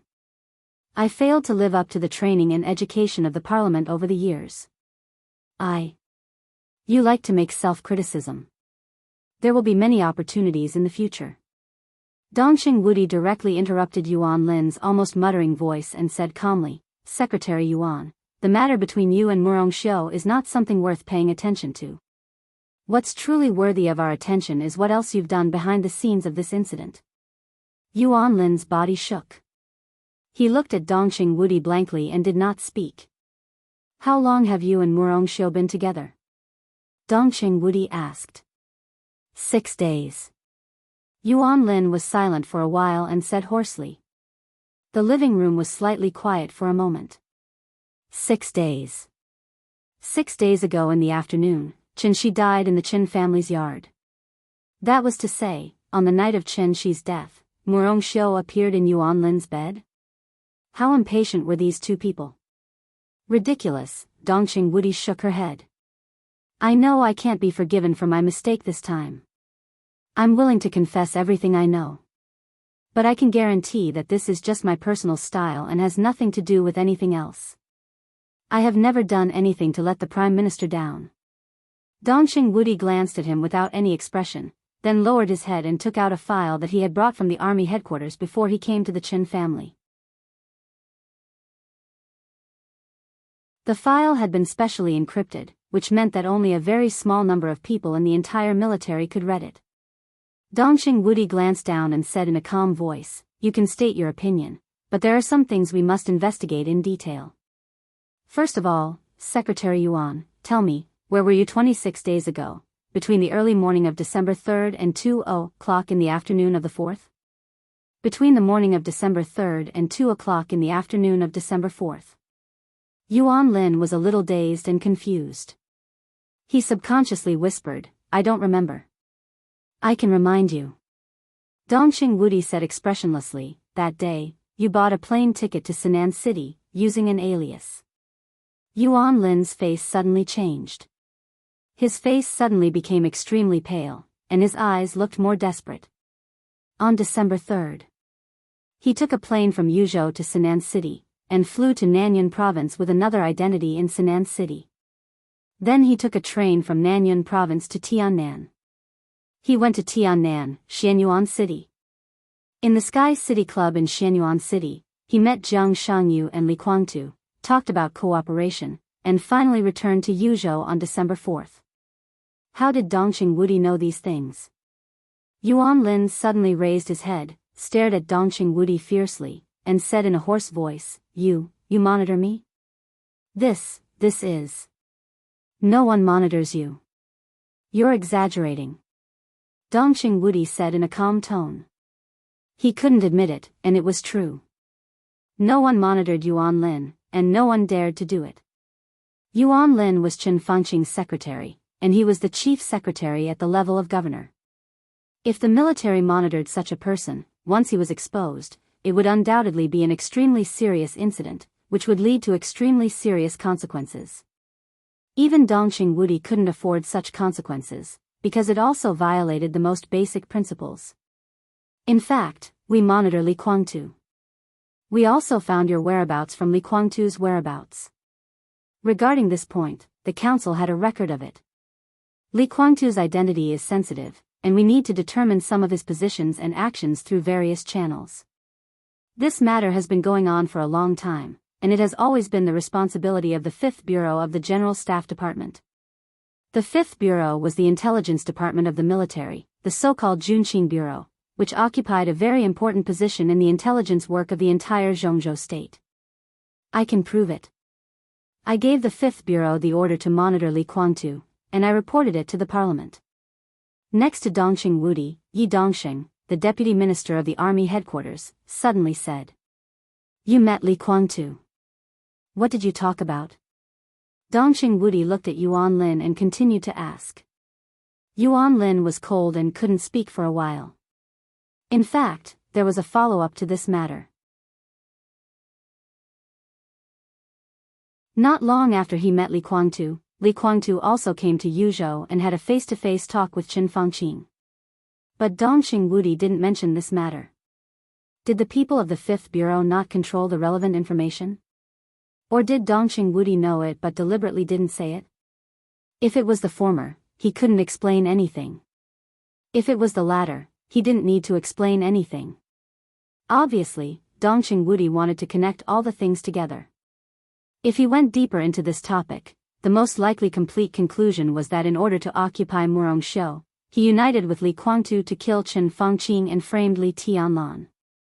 And in order to get it done once and for all, on the day of Qin Fangqing's death, he also secretly caused Qin Shi's death, and naturally occupied Qin Shi's wife and all the resources of the Qin family. He had sinister intentions and deserved to be punished. Yuan Lin moved the corner of his mouth, but he didn't say anything in the end. He didn't know what to say. He had nothing to do with Qin Fangqing's death. However, this was something only he himself knew. But in his current situation, anything he said would be weak. At this time, no one would speak for him. Even Guo Wendian wouldn't. Because his affair with Murongxiu was obvious, even Guo Wendian was not sure whether Yuan Lin had acted against Qin Fangqing and Qin Shi on impulse for beauty. If he had no problem, Guo Wendian still had the confidence to persist to the end. But what if there was really a problem, Guo Wendian's tough statement would bring unimaginable trouble to himself and the Prince Group. Before figuring out the cause and effect of the matter, the Prince Group couldn't make a clear statement.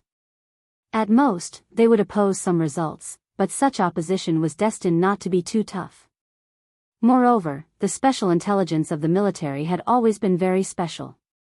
There were some things that, except for Dongqing Wudi, Yi Dongsheng and a few others, even the president didn't know, such as Yuan Lin's secret appointment with Li Guangtu and the secret talk between Li Guangtu and Qin Fangqing. Yuan Lin wasn't sure if Dongqing Wudi and Yi Dongsheng knew that Li Guangtu and Qin Fangqing had met, but it didn't matter. What mattered was that as long as he kept this matter under wraps and only mentioned his meeting with Li Guangtu in Xianyuan City, then it would be impossible to explain. In order to possess Murongxiu? This motive was indeed a little weak. But what if it was to possess Murongxiu and monopolize the resources left by Qin Fangqing? This was very realistic. Yuan Lin's identity was sensitive.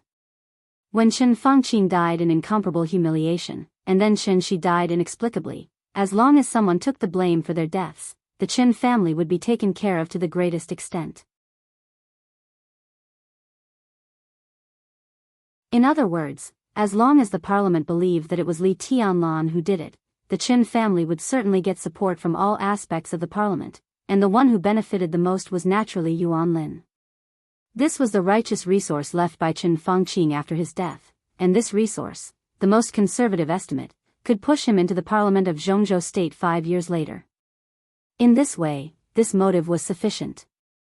And his secret appointment with Li Guangtu could naturally be inferred that he wanted to use Li Guangtu as a knife. Chen Fangqing and Chen Shi died strangely. Everyone thought that Li Tianlan killed them in some way of martial arts. If Li Tianlan could do it, Li Guangtu, who also stood at the peak of martial arts in the dark world, could naturally do it. The motive and the means of killing seemed to be available. Li Guangtu's promise to cooperate meant that Yuan Lin had given the other party an irresistible reward. As Chen Fangqing's secretary, Yuan Lin had mastered countless information. What did he give Li Guangtu? Was this treason? His thoughts kept diverging. Yuan Lin's eyes went black for a while. Countless crimes seemed to be constantly pinned on his head in front of his eyes. He was extremely sad to find that at this moment, he didn't even have the slightest room to resist. When all the chains of evidence pointed to him, there would be countless people in the dark cooperating tacitly to make this chain of evidence seamless. It never mattered what the real truth was. What mattered was what people were willing to believe and accept the truth. So, Dongqing Wudi said in a low voice, Li Guangtu has a direct relationship with the death of the Prime Minister, right? Yuan Lin was shocked. He knew that it was very likely that there was no turning back, but this concerned his life, so he had to struggle no matter what. However, just as he was about to retort, a hoarse voice rang out.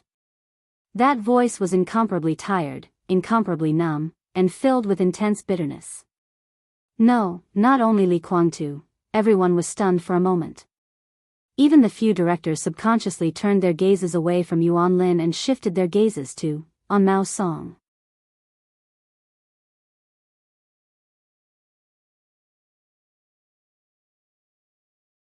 Chapter 1122.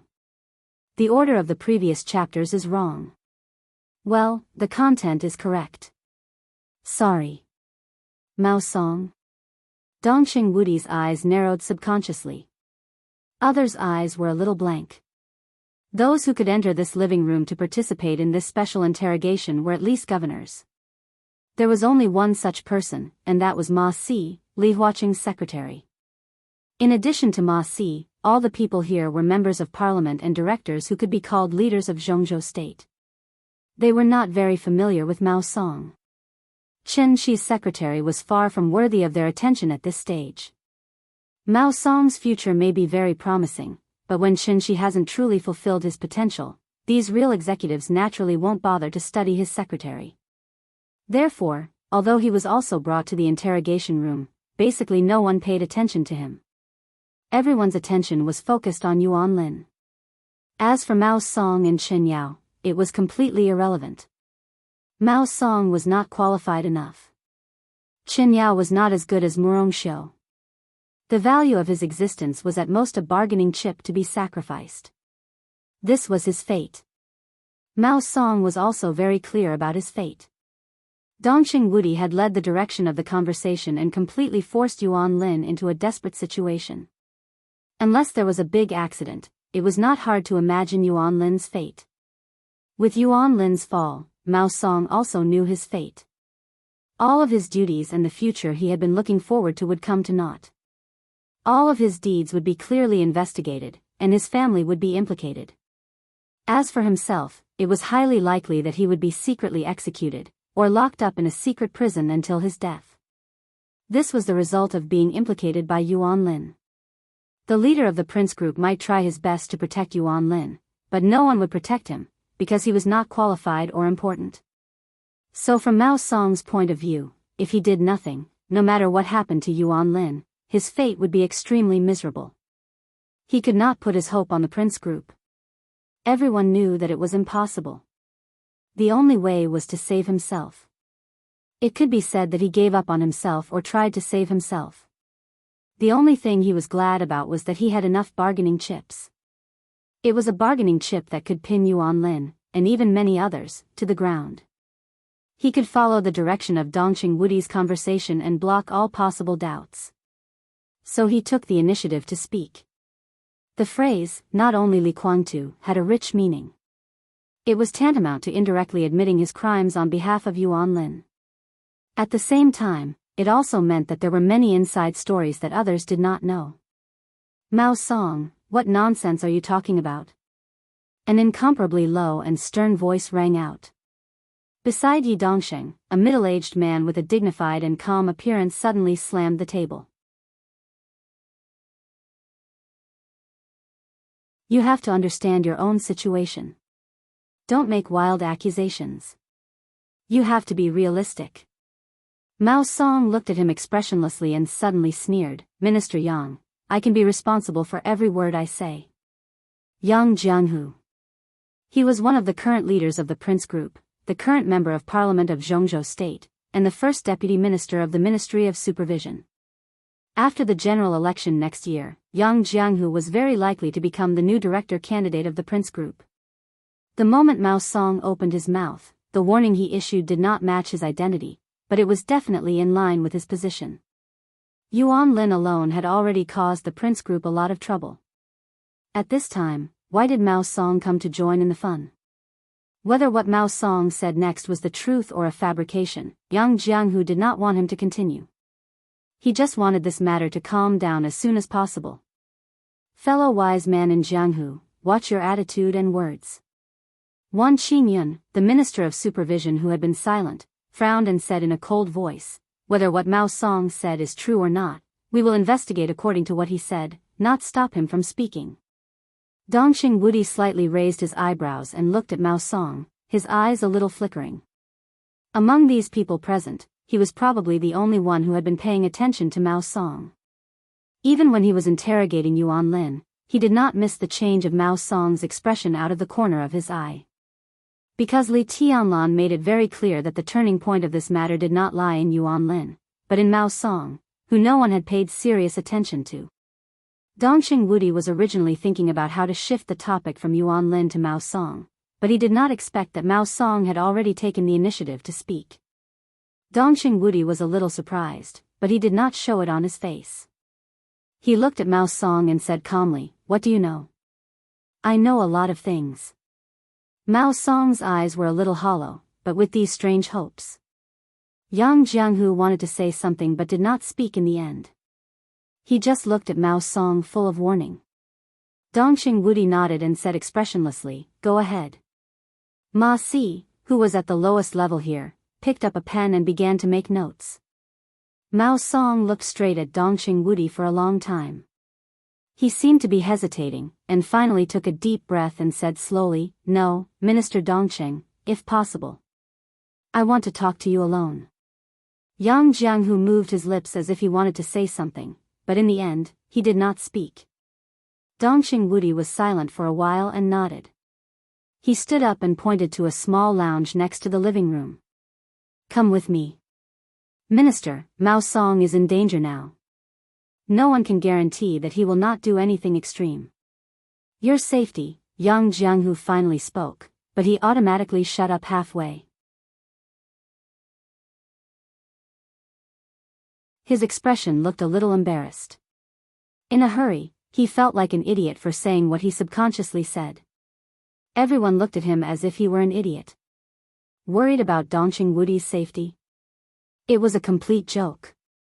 In recent years, after Dongqing Wudi entered the army headquarters, his reputation had been silent in the dark world for a long time. But it was just that he was not mentioned, it did not mean that he would be forgotten. Dongqing Wudi, known as the god of massacre in Zhongzhou State, was still on the list of the top 10 contemporary experts in Zhongzhou State.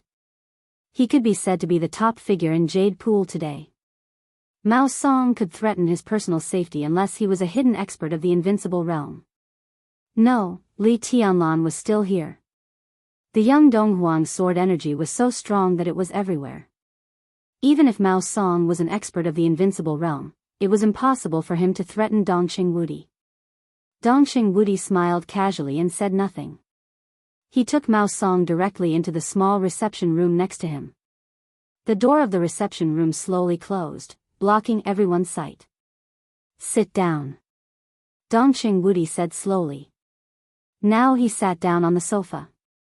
Mao Song sat opposite Dongqing Wudi in silence, as if thinking about something. Dongqing Wudi took out a pack of cigarettes without any anxiety. After taking one out and lighting it, he pushed the pack toward Mao Song. He could see the mental pressure Mao Song was under at this time, but he could also see Mao Song's determination. In fact, from the moment Mao Song opened his mouth, the nature of this matter seemed to have been doomed. Mao Song took out a cigarette, lit it, and took big, almost greedy puffs. If nothing had happened today, he should have been smoking at this time, holding the beautiful woman of the Qin family in his arms. But now, Mao Song gave a wry smile and spat out the smoke. He looked up at Dongqing Wudi and was silent for nearly half a minute. Then he said in a low and hoarse voice, "Minister, I want a chance to live." Dongqing Wudi seemed to be a little surprised, but also not surprised. He raised his eyebrows and did not speak. Mao Song held the cigarette between his fingers. Amidst the lingering smoke, his gaze became a little erratic. "Me. I've never suffered much since I was young. I was basically spoiled since I was young. My parents are ordinary workers and my family isn't considered rich, but I've never lacked anything compared to others. My childhood and adolescence were very stable, and I worked hard in college. I was admitted to the city hall, and by chance, I became Governor Qin Shi's secretary. In many people's eyes, even in my own eyes, my luck is very good." Dongqing Wudi looked silently at Mao Song, who was muttering to himself, without saying a word. "I have made a lot of mistakes over the years. I like money and women, and I have done a lot of things that I shouldn't have done. Many times, I think that I am indeed a person with poor self-control. The only redeeming feature may be that I am sober and cautious enough, so I have not had an accident until today. My family, no, it can be said to be a family. My family lives well under my care. After so many years, I am used to the present life, and so is my family. I think if such a life suddenly encounters an accident, my family will not be able to live, and so will I. Minister, I want to live well, away from Jingji, and even away from Zhongzhou State." His voice was low, but it was getting calmer and calmer. Dongqing Wudi looked at him for a long time, and then said with no expression, "Before there is a clear result, I can't give you any promise." Mao Song laughed, and his smile was extremely sincere. "Minister, I can promise you that I can give you a very satisfactory result." At this moment, his mind was extremely clear. He knew what he was doing. To be exact, he was now begging for mercy from Dongqing Wudi and Li Tianlan. They were indeed enemies to some extent. But when his own people could not care about him, begging for mercy from the enemy was the only thing he could do, and it was also the only hope for his survival. Everyone could see the strength of Emperor Dong's palace. Now, when Li Tianlan was under great pressure, Mao Song could give him enough chips to turn the tables. What he wanted was just a good life in the future. That was all. The giant group would not care about his life or death. People like Li Tianlan and Dongqing Wudi would not care about his life or death. It was just a word to let him die. It was also just a word to let him live. Mao Song suddenly had a little more confidence in the next deal. Dongqing Wudi nodded, took out another cigarette, and lit it up. "Go ahead. What do you know?" The air in the small reception room suddenly surged quietly, stirring up the smoke in the room. The air was slightly distorted. An incomparably gorgeous black windbreaker was outlined in front of the two little by little, and gradually became clear. Mao Song suddenly stood up, and with fear and panic in his voice, he trembled and bowed his head. "Your Majesty." Li Tianlan, in the black windbreaker, stood motionless, silently, and did not hide anything. Dongqing Wudi clearly felt the full sword energy under the windbreaker. The majestic sword energy outlined Li Tianlan's face, but in fact, it was just a ruthless face that had recovered some energy. Dongqing Wudi nodded to him, took a drag on his cigarette, and looked at Mao Song. Tell us everything you know. I'm not sure if the purgatory of Heaven Capital has a direct relationship with the death of the Prime Minister. Mao Song whispered. Ruthless stood silently in front of Mao Song, motionless, like a statue without the slightest vitality. Dongqing Wudi quietly hummed and waited for him to continue. If your majesty and the minister want this result, I can testify against him. Mao Song continued. Is that what you want to say? Dongqing Wudi suddenly asked. What he wanted was some kind of evidence, not evidence, especially from Mao Song. Such evidence was obviously not enough. More than that. Mao Song thought and simply followed Dongqing Wudi's meaning. It was not only Li Guangtu who killed the Prime Minister, but also Jiang Shanyu. The sword energy in the reception room fluctuated for a moment for no reason. The black windbreaker fluttered gently. When Mao Song said Jiang Shanyu's name, Ruthless seemed to lock on to something. At this moment, it gave Dongqing Wudi a very clear thinking emotion, or it was searching for something. Jiang Shanyu, Dongqing Wudi murmured to himself and narrowed his eyes. At this moment, he suddenly realized that maybe he would get unimaginable gains from Mao Song, who no one paid attention to. Dongqing Wudi took the initiative to hand Mao Song a cigarette and said flatly, Go on. What I can be sure of at present is that the death of Governor Qin Shi is directly related to Jiang Shanyu, and I can show evidence. What evidence? Dongqing Wudi's eyes gradually lit up. Some recordings, and myself. Mao Song gave a wry smile. Dongqing Wudi was silent for about 10 seconds. His body slowly leaned on the sofa and he said calmly, You mean, you killed Qin Shi? I didn't want to kill him myself. Mao Song whispered, Jiang Shanyu gave me a kind of medicine, which looked a bit like 4-leaf grass. He told me to crush this leaf into powder and give it to the governor. I gave the governor 3 leaves, and the last one is with me now. According to what Jiang Shanyu said at that time, the governor would not die directly because of this, but he would have a very strong hallucination, so he would do something extreme to His Majesty Li Tianlan. In this way, the governor was likely to die directly in the hands of His Majesty Li Tianlan, which would further prove his guilt. Even if His Majesty restrained himself at that time, the governor would become insane because of the strong hallucination, and even attack the people around him. In this way, he was likely to be killed by the guards around the directors. In the autopsy report after his death, it was easy to give the conclusion that the governor had been hypnotized at that time. Then, Jiang Shanyu would expose the fact that Patriarch Qin Weibai was good at hypnosis in the spiritual domain, which would not only put more pressure on His Majesty, but also drag the Lin clan into trouble. He said numbly, and at the same time, he took out a small green leaf from his pocket. The leaf was in a transparent fresh-keeping bag. Mao Song put the leaf in front of Dongqing Wudi and whispered, Jiang Shanyu gave it to me, and so did the fresh-keeping bag. There should be his fingerprints on it. Dongqing Wudi, whose heart was in turmoil, restrained his expression and just asked, in addition to the possible fingerprints, what other evidence do you have? Recording. There is a USB flash drive in my room, hidden under the bed and glued to the bed board. It should not have been destroyed. A black shadow instantly separated from Wu Qing's body and rushed out of the reception room. Mao Song merely blinked his eyes and the black silhouette once again merged with Wu Qing. A black USB flash drive appeared on the coffee table, still spinning and shaking slightly. Dongqing Wudi and Mao Song's eyes fell on the USB flash drive at the same time. Mao Song was stunned for a moment, nodded slightly, and whispered, That's it. There was no equipment to play the recording in the reception room, so Dongqing Wudi carefully put away the USB flash drive. How did Jiang Shanyu get in touch with you? Dongqing Wudi asked. Through the shade. Mao Song told him everything he knew, and every word was true.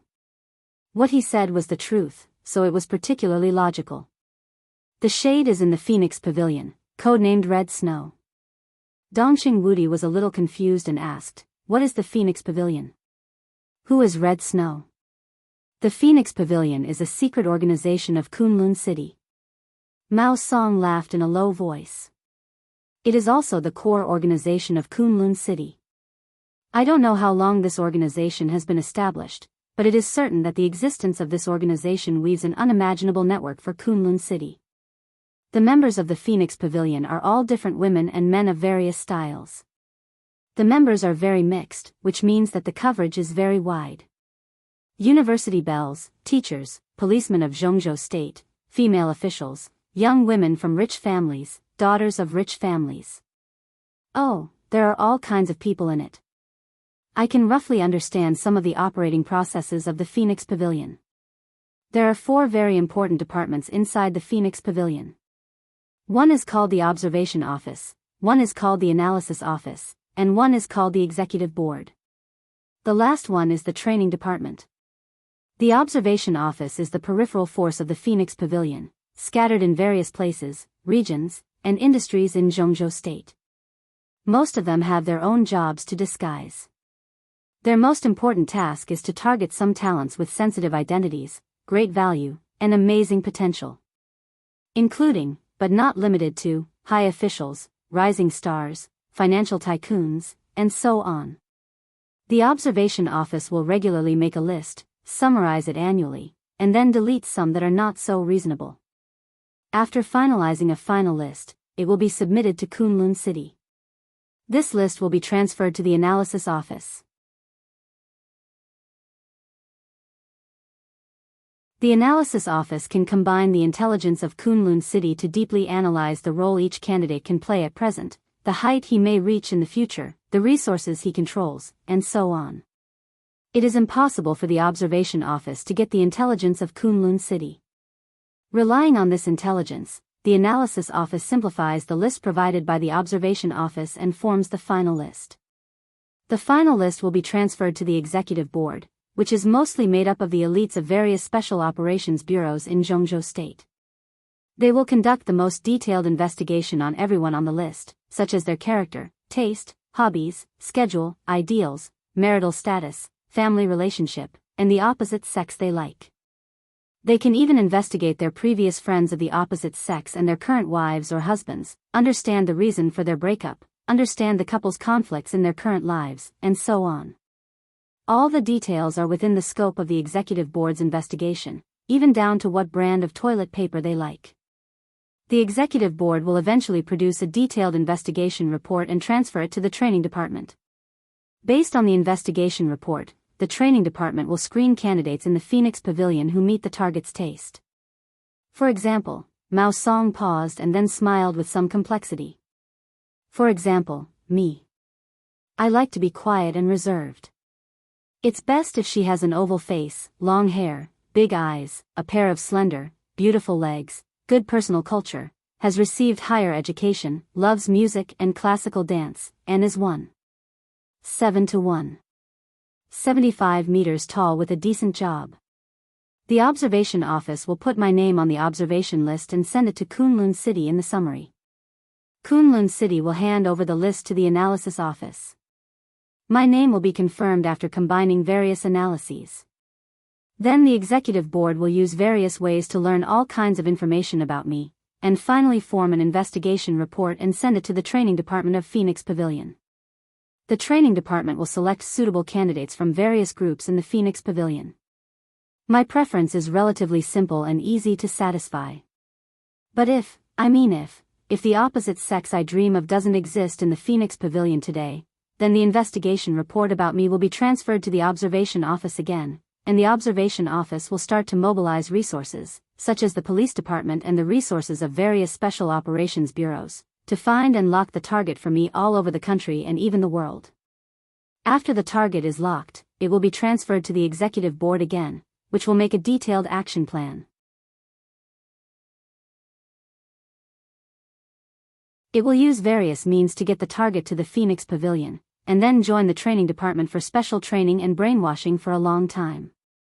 When the other party's training and brainwashing are all qualified, the trainee will be transferred to the Executive Board again, and the people of the Executive Board will arrange various accidents and occasions to let her appear by my side smoothly.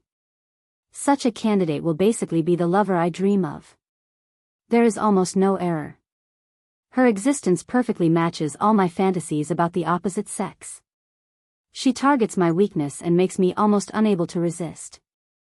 I will completely fall for her in a very short time. In this way, I will have a chess piece of Kunlun City by my side.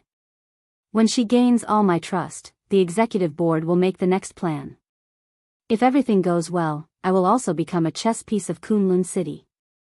At least, I can become a force that Kunlun City can use. Mao Song said and lit another cigarette. He smoked silently. After a long silence, he suddenly laughed and said, "Of course, this sounds a little troublesome, but this is a special case. Most people don't have two impossible requirements for their dream lover. The various women in the Phoenix Pavilion are enough to deal with most situations. After joining the training department, they can perform long-term tasks after short-term training. Unless there is a particularly valuable target, Kunlun City will spend a lot of manpower and material resources to tailor a dream lover for the target." Phoenix Pavilion.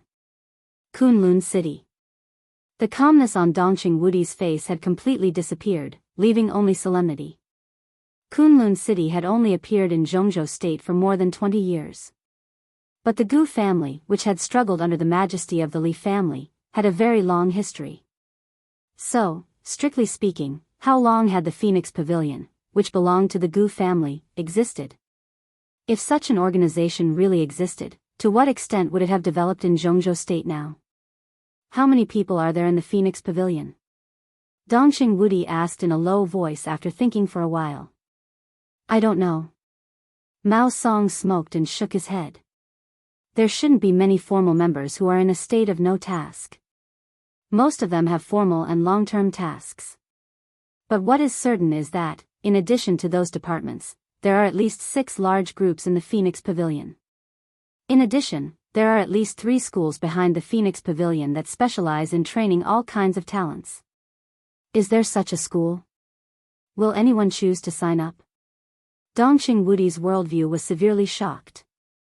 He had been in the Border Control Corps all year round and had been dealing with soldiers for most of his life. In his mind, the Phoenix Pavilion was simply a place to train senior girls. A school set up in such a place. Would anyone sign up? I can tell you for sure that at least 3 of the schools are overcrowded. Mao Song smiled. In this day and age, there are still a lot of good girls, but there are also a lot of girls with distorted values. There are even more beautiful and scheming girls who want to marry into a rich family. Some girls even share second-hand designer stockings with other girls in order to marry into a rich family. In order to get in and out of various so-called high-end occasions, they would rather squeeze dozens of people into a luxury hotel suite just to take a selfie to pretend to be a so-called socialite. In a high-end restaurant, more than 10 people have to pay for a cake together. They take turns to take photos, and they have to be slapped for every bite. Oh, humble and pitiful things. Compared with them, the Phoenix Pavilion can be said to be a paradise. At least the people in the Phoenix Pavilion, although the mission they undertake is contemptible, at least they are like human beings. As long as they can walk out of the Phoenix Pavilion, it means that they can definitely appear beside some big shot. As long as they work hard, they don't lack money or power. They can live a luxurious life, have luxury cars, watches, and houses. Maybe they can't see the light. But they live a life that most materialistic girls are incomparably envious of. For this kind of life, many girls are willing to give up everything. Even if it's a school secretly run by the Phoenix Pavilion, not just anyone can enter. First of all, there are very clear and rigid requirements for academic qualifications, height, appearance, and body proportions. Secondly, there are past love lives. It's best if you're pure and unblemished. If you're not, then you can't have a private life that's too messy. In addition, there are questions about interests, hobbies, personality, and so on. In short, if you want to enter that school, the tests in all aspects are no less than a top-notch interview. After receiving an official invitation letter, the tuition fee would be completely free, and accommodation would be provided. The school would also introduce decent and leisurely jobs to the students outside of the curriculum. In addition to that, there would also be a subsidy from the school. Every official student would receive at least a 5-digit income every month after studying. There will be an internal assessment every year, and some people will be persuaded to quit. Those who pass the test but don't meet the requirements of the Phoenix Pavilion will also be divided into different levels. They will be placed on a list one level lower, or enter various departments of the Phoenix Pavilion, and their income will at least double. The current Phoenix Pavilion is not only a huge network of relationships, but also a very complete and hidden industrial chain, which is full of temptations and desires. The highest level members they attract. Mao Song suddenly fell silent. Dongqing Wudi, who looked extremely solemn and a touch of hatred, frowned and said in a low voice, "Go on." The highest level member they attract has reached the level of a member of parliament, but I don't know who he is. Dongqing Wudi was silent for a long time and did not speak. He was silently digesting the information Mao Song said. If the Phoenix Pavilion really existed and had developed for many years, then how much hidden power did Kunlun City and the Special Warfare Group have now? According to Mao Song, the existence of the Phoenix Pavilion must consume a lot of money every year or even every day for various expenses. In addition to other expenses, where did Kunlun City get the money to support the Phoenix Pavilion? Should I check the financial situation of the special warfare system? Dongqing Wudi thought silently, and a doubt naturally came to his mind. He glanced at Mao Song and asked, "How do you know these things? Besides, we seem to be talking about Jiang Shangyu. This is one thing." Mao Song's voice was flat as he said, "Hong Shui told me this yesterday. Her real name is Lin Yin, and she belongs to the Phoenix Pavilion's 6th group, the Azure Phoenix Group. She's also the woman of my dreams that the Phoenix Pavilion secretly arranged for me. She's been with me for many years and has developed feelings for me. That's why she told me these secrets. In addition to being an elite cultivated by the Phoenix Pavilion, she is also one of Jiang Shangyu's pawns. A long time ago, at least 10 years ago, the Jiang family in Beijiang began to slowly infiltrate the Phoenix Pavilion. Hong Shui is now in Building 11 of the Ants Villa district in Yuzhou. The minister can send someone to bring her here for evidence now. In addition, Hong Shui's immediate boss, Lu Dongyue, the leader of the Green Phoenix Group, is now in Nanyun Province. On the surface, he is the director of the 6th Division of the Nanyun Special Operations Bureau, but in fact, he is the main person in charge of the Phoenix Pavilion in Nanyun Province. At the same time, he is also one of the 3 main executives of the Phoenix Pavilion in the southwest region of Zhongzhou State. Dongqing Wudi quickly took out his mobile phone and sent 2 text messages.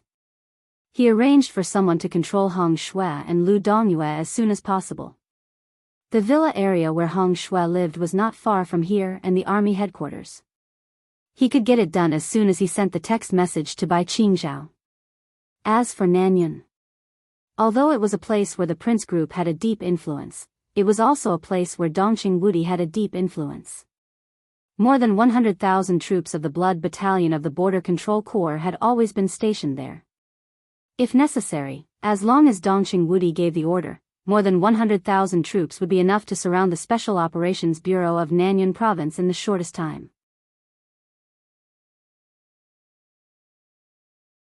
After doing all this, Dongqing Wudi subconsciously raised his head and glanced at Wu Qing.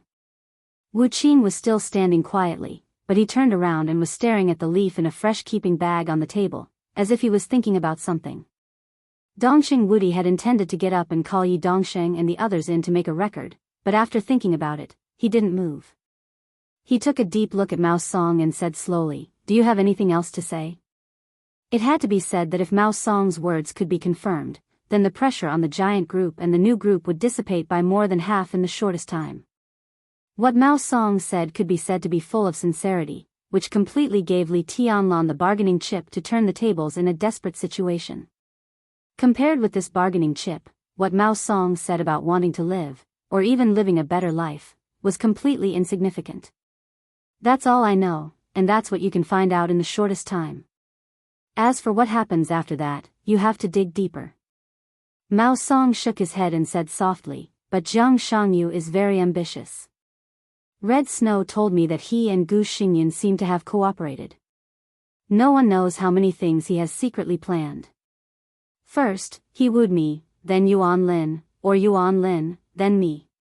Then, at the most suitable time, he killed the Prime Minister and the Governor through us and put the blame on His Majesty Li Tianlan. His plot must be beyond the imagination of ordinary people. I suggest that the Parliament investigate Jiang Shangyu, and even the whole Jiang family in Beijiang. We will do it. Dongqing Wudi smiled. His mood had completely improved in Mao Song's constant narration. The cooperation between Jiang Shangyu and Li Guangtu was already a well-known thing. In the decisive battle in Beihai, the two of them advanced and retreated together could fully explain the problem. And from Mao Song, he got the news that Gu Xingyun and Jiang Shangyu cooperated. That was to say, Gu Xingyun, Li Guangtu, and Jiang Shangyu, the three of them actually got together? If it was in normal times, it would undoubtedly be a very serious matter, especially for Li Tianlan. But now, with Mao Song's confession, his clues suddenly connected Gu Xingyun, Jiang Shangyu, and Li Guangtu. The Phoenix Pavilion was a ghastly sight. The insidious and cunning Jiang Shangyu. The patient and dormant Li Guangtu. The storm was about to rise in Zhongzhou State. When the storm ended, what would the former Kunlun city and the former Purgatory of Heaven capital look like? And what kind of height would the rising new group and Emperor Dong's palace reach in this storm? Dongqing Wudi looked at Mao Song with some emotion. In the eyes of all the directors and members of the parliament, Mao Song was just a nobody they had never paid too much attention to, or even almost never paid attention to. But it was this nobody who was about to completely affect the pattern of Zhongzhou State today. He was qualified to make demands. For the sake of your performance of surrendering, I can take this as your performance of meritorious service. Dongqing Wudi said slowly, of course. This is after we investigate according to the information you said and have a certain degree of confirmation. I can also guarantee that you will not be treated unfairly during your sentence in prison. Surrender? Serve a sentence? Mao Song's face suddenly changed and became extremely pale and desperate. Dongqing Wudi stood up and said slowly, in this incident, you may not be the mastermind, but you have also committed a felony. I will propose to send you to the desert prison. From now on, be a good man. The desert prison. The most mysterious and most heavily guarded prison in Zhongzhou State. For Mao Song, every prisoner in the desert prison could be said to be a big shot. It was a prison without a term. As long as everyone went in, it was basically impossible for them to come out again. But, the desert prison, Mao Song's body gradually relaxed. A very happy smile came from the corners of his eyes and eyebrows, and finally spread to his whole face. Thank you. Thank you, Minister. He looked at Wu Qing, who was thinking or looking for something like a statue, and said excitedly again, thank you, Your Majesty. The desert prison was indeed the most horrible prison in Zhongzhou State. But he had just left the desert prison, and now that impasse could be regarded as his territory. He would enter the desert prison. Mao Song would die in prison. But for him and his family, it might be a brand new life. Dongqing Wudi, who just gave a vague hint, did not respond to the thanks behind him, and just opened the door of the reception room. 5 minutes later, Ma Si, who was taking notes, couldn't help but put down her pen and paper.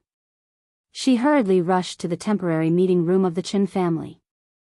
After passing the general news to Li Huaqing, she hurriedly rushed back to continue the unfinished interrogation and record. Mao Song became the focus of everyone's eyes. Yuan Lin was completely forgotten. An hour later, Dongqing Wudi's special bulletproof car slowly drove into the Chen family's compound. The door opened, and Lin Yin, codenamed Red Snow, was secretly escorted into Dongqing Wudi's interrogation room. The interrogation continued.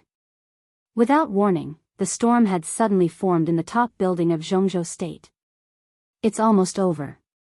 In the Ritz-Carlton Hotel, Xianyuan Wushang stood in front of his floor-to-ceiling window, looking in the direction of the Chen family's compound, and suddenly said, His eyes were full of flickering light blue electric currents, as if he had witnessed the whole process.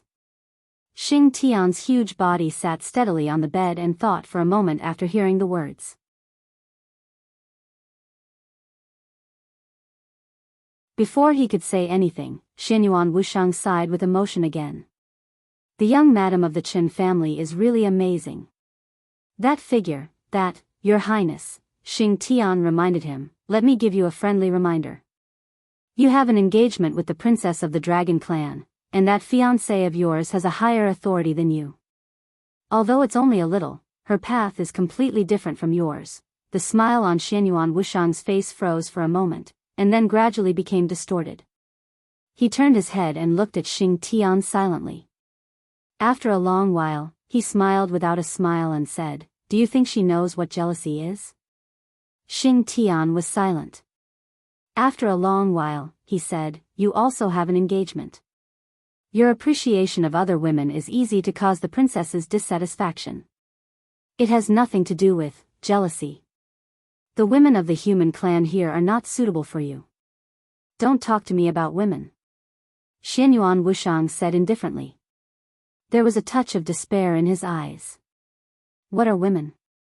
Women are not suitable for me. I am a man. I am a real man. The corner of Xing Tian's mouth twitched. Xianyuan Wushang gritted his teeth. A real man should king a robot. Xing Tian coughed and wisely changed the topic. I don't think the parliament will cancel the alliance between Zhang Shangyu, Li Guangtu, and Gu Xingyun. This matter has nothing to do with anyone's will. The final result may be very lively, but this alliance should not disappear in a short time. Xianyuan Wushang turned around again and looked in the direction of the Qin family's courtyard. What's the reason? Checks and balances. Xing Tian said calmly, this alliance is now the only power in Zhongzhou state and even the whole dark world that can check and balance His Majesty. His Majesty sometimes does something out of line. No matter what the reason is, Zhang Shangyu's alliance will be kept.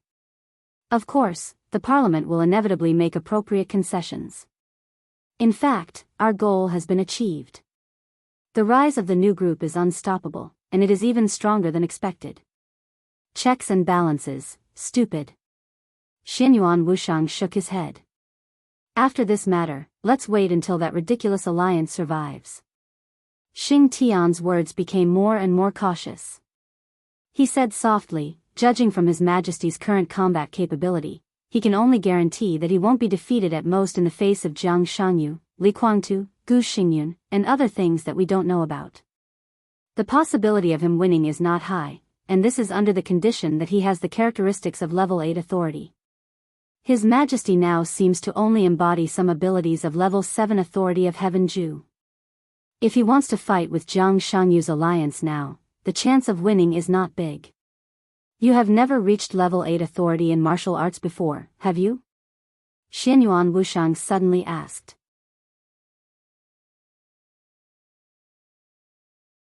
Xing Tian was stunned and then said quietly, my main authority has always been calligraphy. So you don't understand.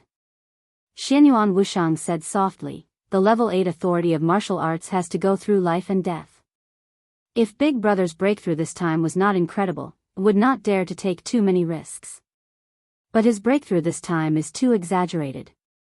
He has just broken through, but he already has the characteristics of level 7 authority. Although his actual combat capability is far less than that of a real Heaven Ju if he is out of the real environment, the authority can't be copied. This also means that these thresholds are not obstacles for Big Brother at all. What he needs is experience and the authority in the future. Whether it is restarting or ending, these are always his authority. Xianyuan Wushang thought quietly and said softly, before there is a breakthrough in sister-in-law's dream, level 8 authority is Big Brother's limit, but it is also a crucial element. He must go through life and death to really understand something. Xing Tian was silent. He could roughly determine the current direction of Zhang Shangyu, and from the leaf that Mao Song took out, he could roughly understand Zhang Shangyu's surrounding environment. Now he might still be in Miracle City, but the place where he was already equivalent to the Chaos Camp, or the Shadow Camp. In such an environment, Xianyuan Wushang and Xing Tian would expose themselves as soon as they took action. It was difficult for them to even get close to the forest, let alone follow Li Tianlan to that forest. When they were not sure what the state of the shadow creature behind Zhang Shangyu was, they did not dare to rashly describe it, otherwise, they might even hurt Li Tianlan. The parliament had already investigated the problem. With Li Tianlan's temper, since he knew the existence of Zhang Shangyu, it was impossible for him to pretend that this thing had not happened. His character was not destined to let him swallow this anger. And the reality would also make him try his best. Even Xing Tian knew that Li Huacheng and others would not give up the Zhang Shangyu alliance, the only chess piece that could balance Li Tianlan. How could Li Tianlan himself not know? However, in the face of the evidence given by Mao Song, it was really not so easy to make a decision to protect the Zhang Shangyu alliance. The parliament needed to discuss, play, and discuss. And before the official result appeared, it would also be when Li Tianlan could unscrupulously retaliate against the Zhang Shangyu alliance. Time was very limited. When the parliament made a decision, many things would not be easy to change. Li Tianlan either accepted the compensation and reached a new balance with the major groups in Zhongzhou state, or, no, there was no other choice. This was his only choice. Now all aspects need time.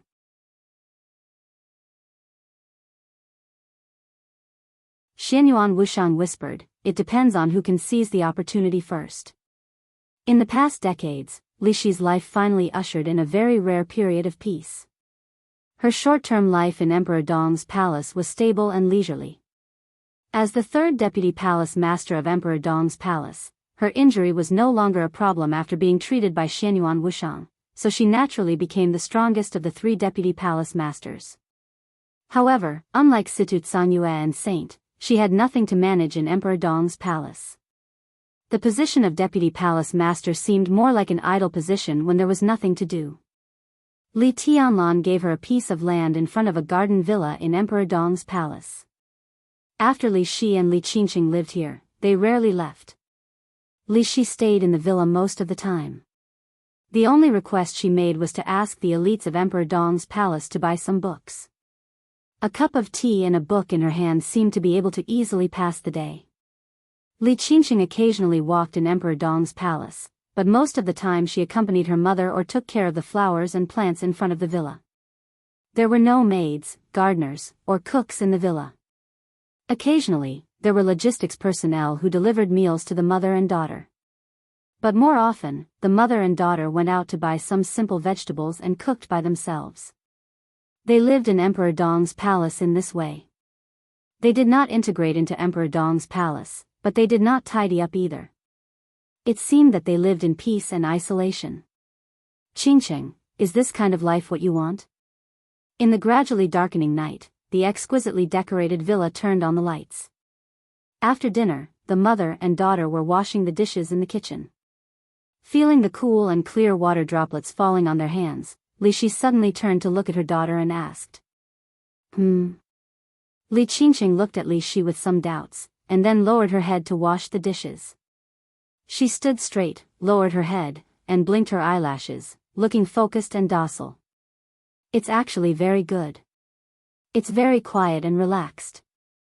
No one forces me to attend classes and receive training, no one urges me to practice martial arts, and no one teaches me some talents that I don't like. A very happy smile appeared on Li Qingqing's beautiful face. I haven't meditated for several days. I suddenly feel very safe here. It seems that the past is in the past. Yes, it's all in the past. Li Shi was silent for a while, and then murmured to herself as if she was sleep-talking. She looked at her daughter, who was smiling, and whispered, "But your life is not normal in the eyes of your peers. Maybe you should go shopping, buy some new clothes, and even wait for Tiannan University to be established."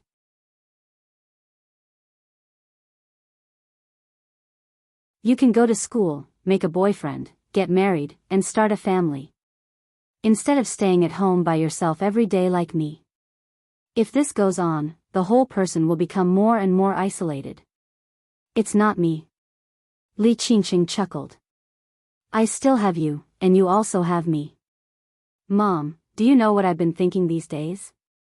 This is this villa, just like our small world. We can live as we want. We can go out to buy the food we like, read the books we like, and be in a daze. We don't have to worry about etiquette. When we laugh, we don't have to worry about how many teeth we show. We don't need to worry about whether our sitting posture is correct or not, and we don't need to worry about whether our movements are elegant. All the constraints are gone, and we are very free. And you are still by my side. This is very good. This is enough. Well, I like it here. As she spoke, Li Qingqing suddenly frowned and continued, "It would be better if that nasty guy didn't come to harass us. Mom, I'll talk to my brother-in-law. He will intervene in this matter, right?" Li Shi seemed to think of something interesting. She chuckled and said, "He won't. Even if he will, I won't agree.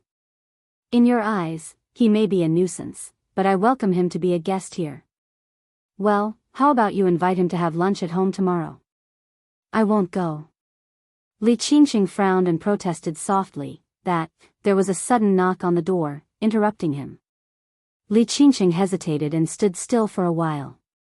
"The nasty guy is here. Why don't you open the door?" Li Shi's smile was soft and gentle. Li Qingqing gently bit her lower lip, walked slowly to the door, and opened the door. Outside the door stood an object covered with all kinds of snacks and gift boxes. His slender figure was almost completely covered by all kinds of snacks and gift boxes, and even his face could not be seen. Many things were controlled by him with sword intent, suspended in the air. Only a pair of eyes leaked out from the gap of the gift box, bright and gentle. "Qingqing, I bought you some snacks." "Ah. These are all the snacks you ate a few days ago and thought they tasted good." I noticed that you ate more of these snacks. You should like them very much, right?" Oh, there are some new kinds. You can try them. If you like them, I will buy them again. I heard from Auntie that you like sweets, so I asked the kitchen to make some. You can see if you like them. If you want to eat something, tell me, and I will ask someone to arrange it immediately." And this is for you." The object, who was almost covered with snacks, said and moved. He dragged out a huge pure white plush bear toy from behind with some difficulty. Li Qingqing looked at this scene in a daze. Her eyes were a little happy, a little angry, and a little helpless. The object covered with snacks walked in cautiously. Li Shi came over after cleaning up the kitchen. When she saw this scene, she was stunned subconsciously.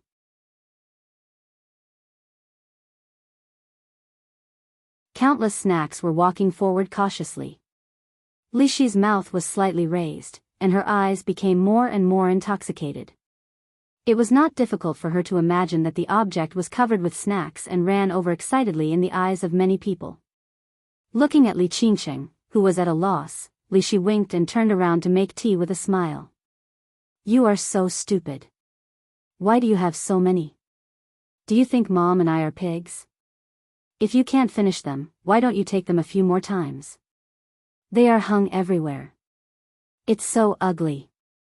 Li Qingqing hurriedly picked up the snacks on his body, but her eyes were a little bright. She had never had such an experience before. The other party stood there motionlessly, giving Li Qingqing the feeling that he was a tree full of snacks. She could pick whatever she wanted to eat from outside. Now that she was picking up a pile of snacks, she felt a sense of joy as if she had harvested a harvest. Sure enough, after the snacks covered the guy's body and face, he became much more pleasing to the eye. The gifts were carefully taken down by Li Qingqing little by little. Lin Youxian's handsome face and gentle smile appeared in front of Li Shi. Li Qingqing's face turned red for no reason, and then she became a little angry. She repeated again, "Stupid. It's okay to be stupid. It's better to take more at one time than to run back and forth." Lin Youxian looked at Li Qingqing with a smile. "Don't come if you think it's troublesome. Mom and I are willing to be quiet." Li Shi snorted softly. She resisted verbally, but she seemed to be used to taking a pair of men's slippers from the shoe cabinet. It seemed that, probably, she was really used to it, a little bit. Li Qingqing looked at the slippers she threw on the ground and was a little dazed. The mother and daughter had not been in Emperor Dong's palace for a long time, but the guy in front of them appeared too frequently. In the first 2 days, it was better. Later, as their injuries recovered, as long as Lin Yuxian was still in Emperor Dong's palace, he almost came here as soon as he had time. He came here as soon as he had time. He had nothing to do at all. In the beginning, when he couldn't get the treatment of entering the house, he stood outside the door and talked. Or when Li Qingqing happened to be outside, he would look at the flowers and plants with her. Or he would bring some snacks, desserts, handmade toys, or ask her out for dinner and a movie. Sometimes he even came here without thinking about what to do. At the most frequent time, Lin Yuxian came here 16 times a day. Li Shi looked at him with a smile. Li Qingqing, who had never experienced this situation, almost collapsed.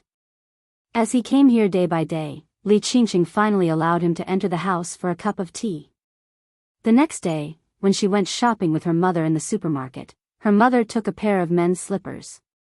She was confused, but Li Qingqing did not object.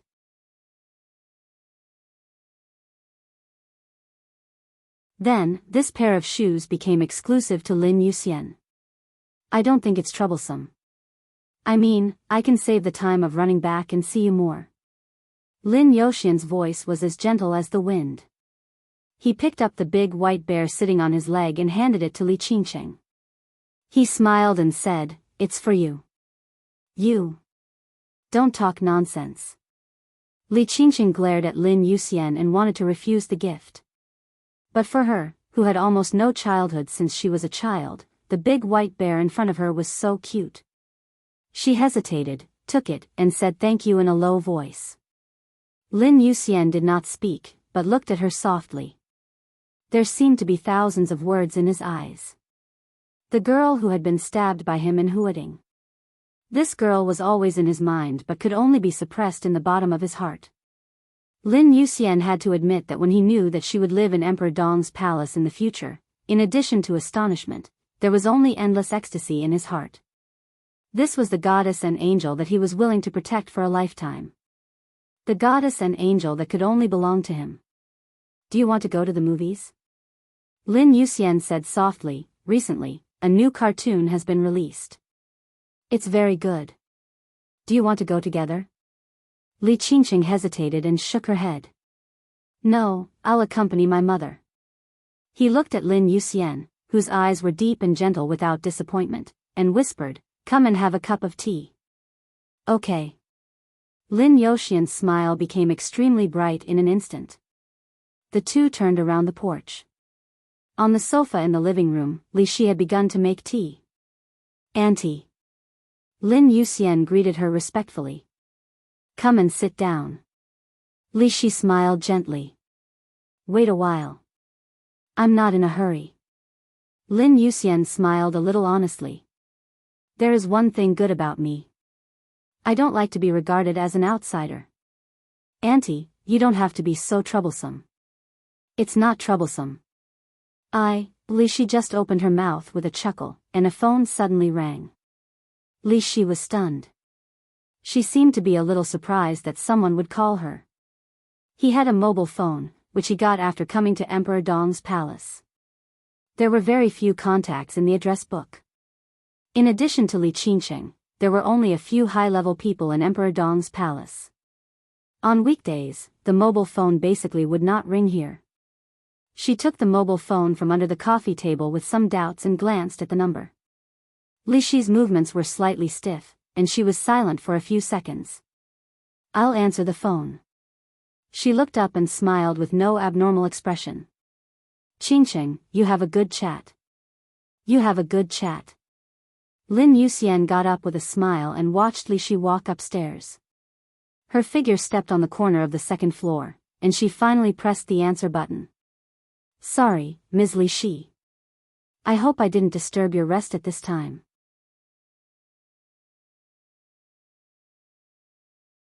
A cold and pleasant voice sounded on the other end of the phone. Li Shi was silent for a moment and whispered, "I just had dinner." "Boss Qin, what's the matter? Qin Weibai on the other end of the phone smiled gently. It's about Kunlun City. Li Shi was silent. Her life had been very peaceful, but it did not mean that she had forgotten Kunlun City, the place that brought her countless pain and despair. There are new variables in the case of Qin Fengqing and Qin Shi. Of course, this is a better variable for us. In such a situation, I think there is no need for Kunlun City to exist. There was no need for Kunlun City to exist. Kunlun City. Li Shi's eyes suddenly widened, and she said subconsciously, "What did you say?" "I need your help," Qin Weibai said with a smile. Li Shi was silent, and the special warfare city in the ice and snow subconsciously appeared in her mind.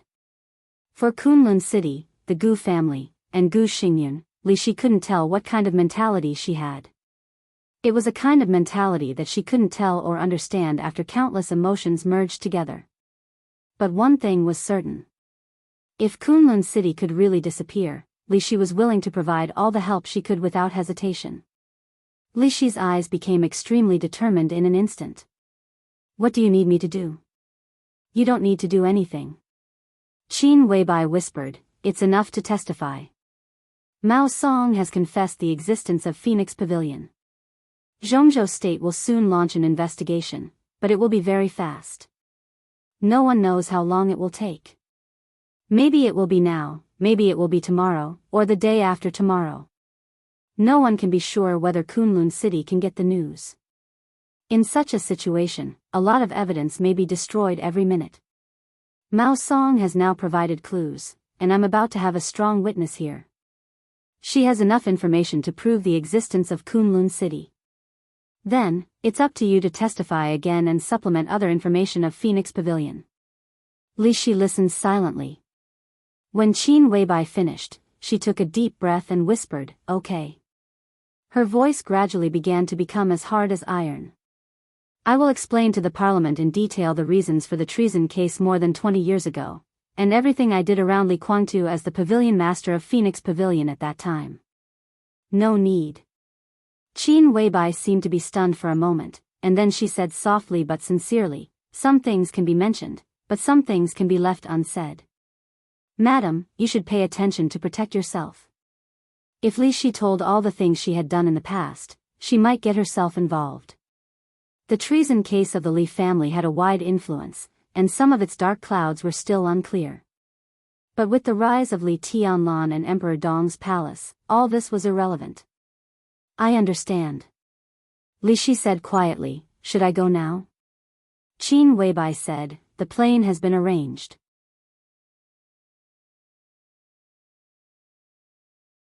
You will get off in Nanyun, and then take a special plane to Yuzhou.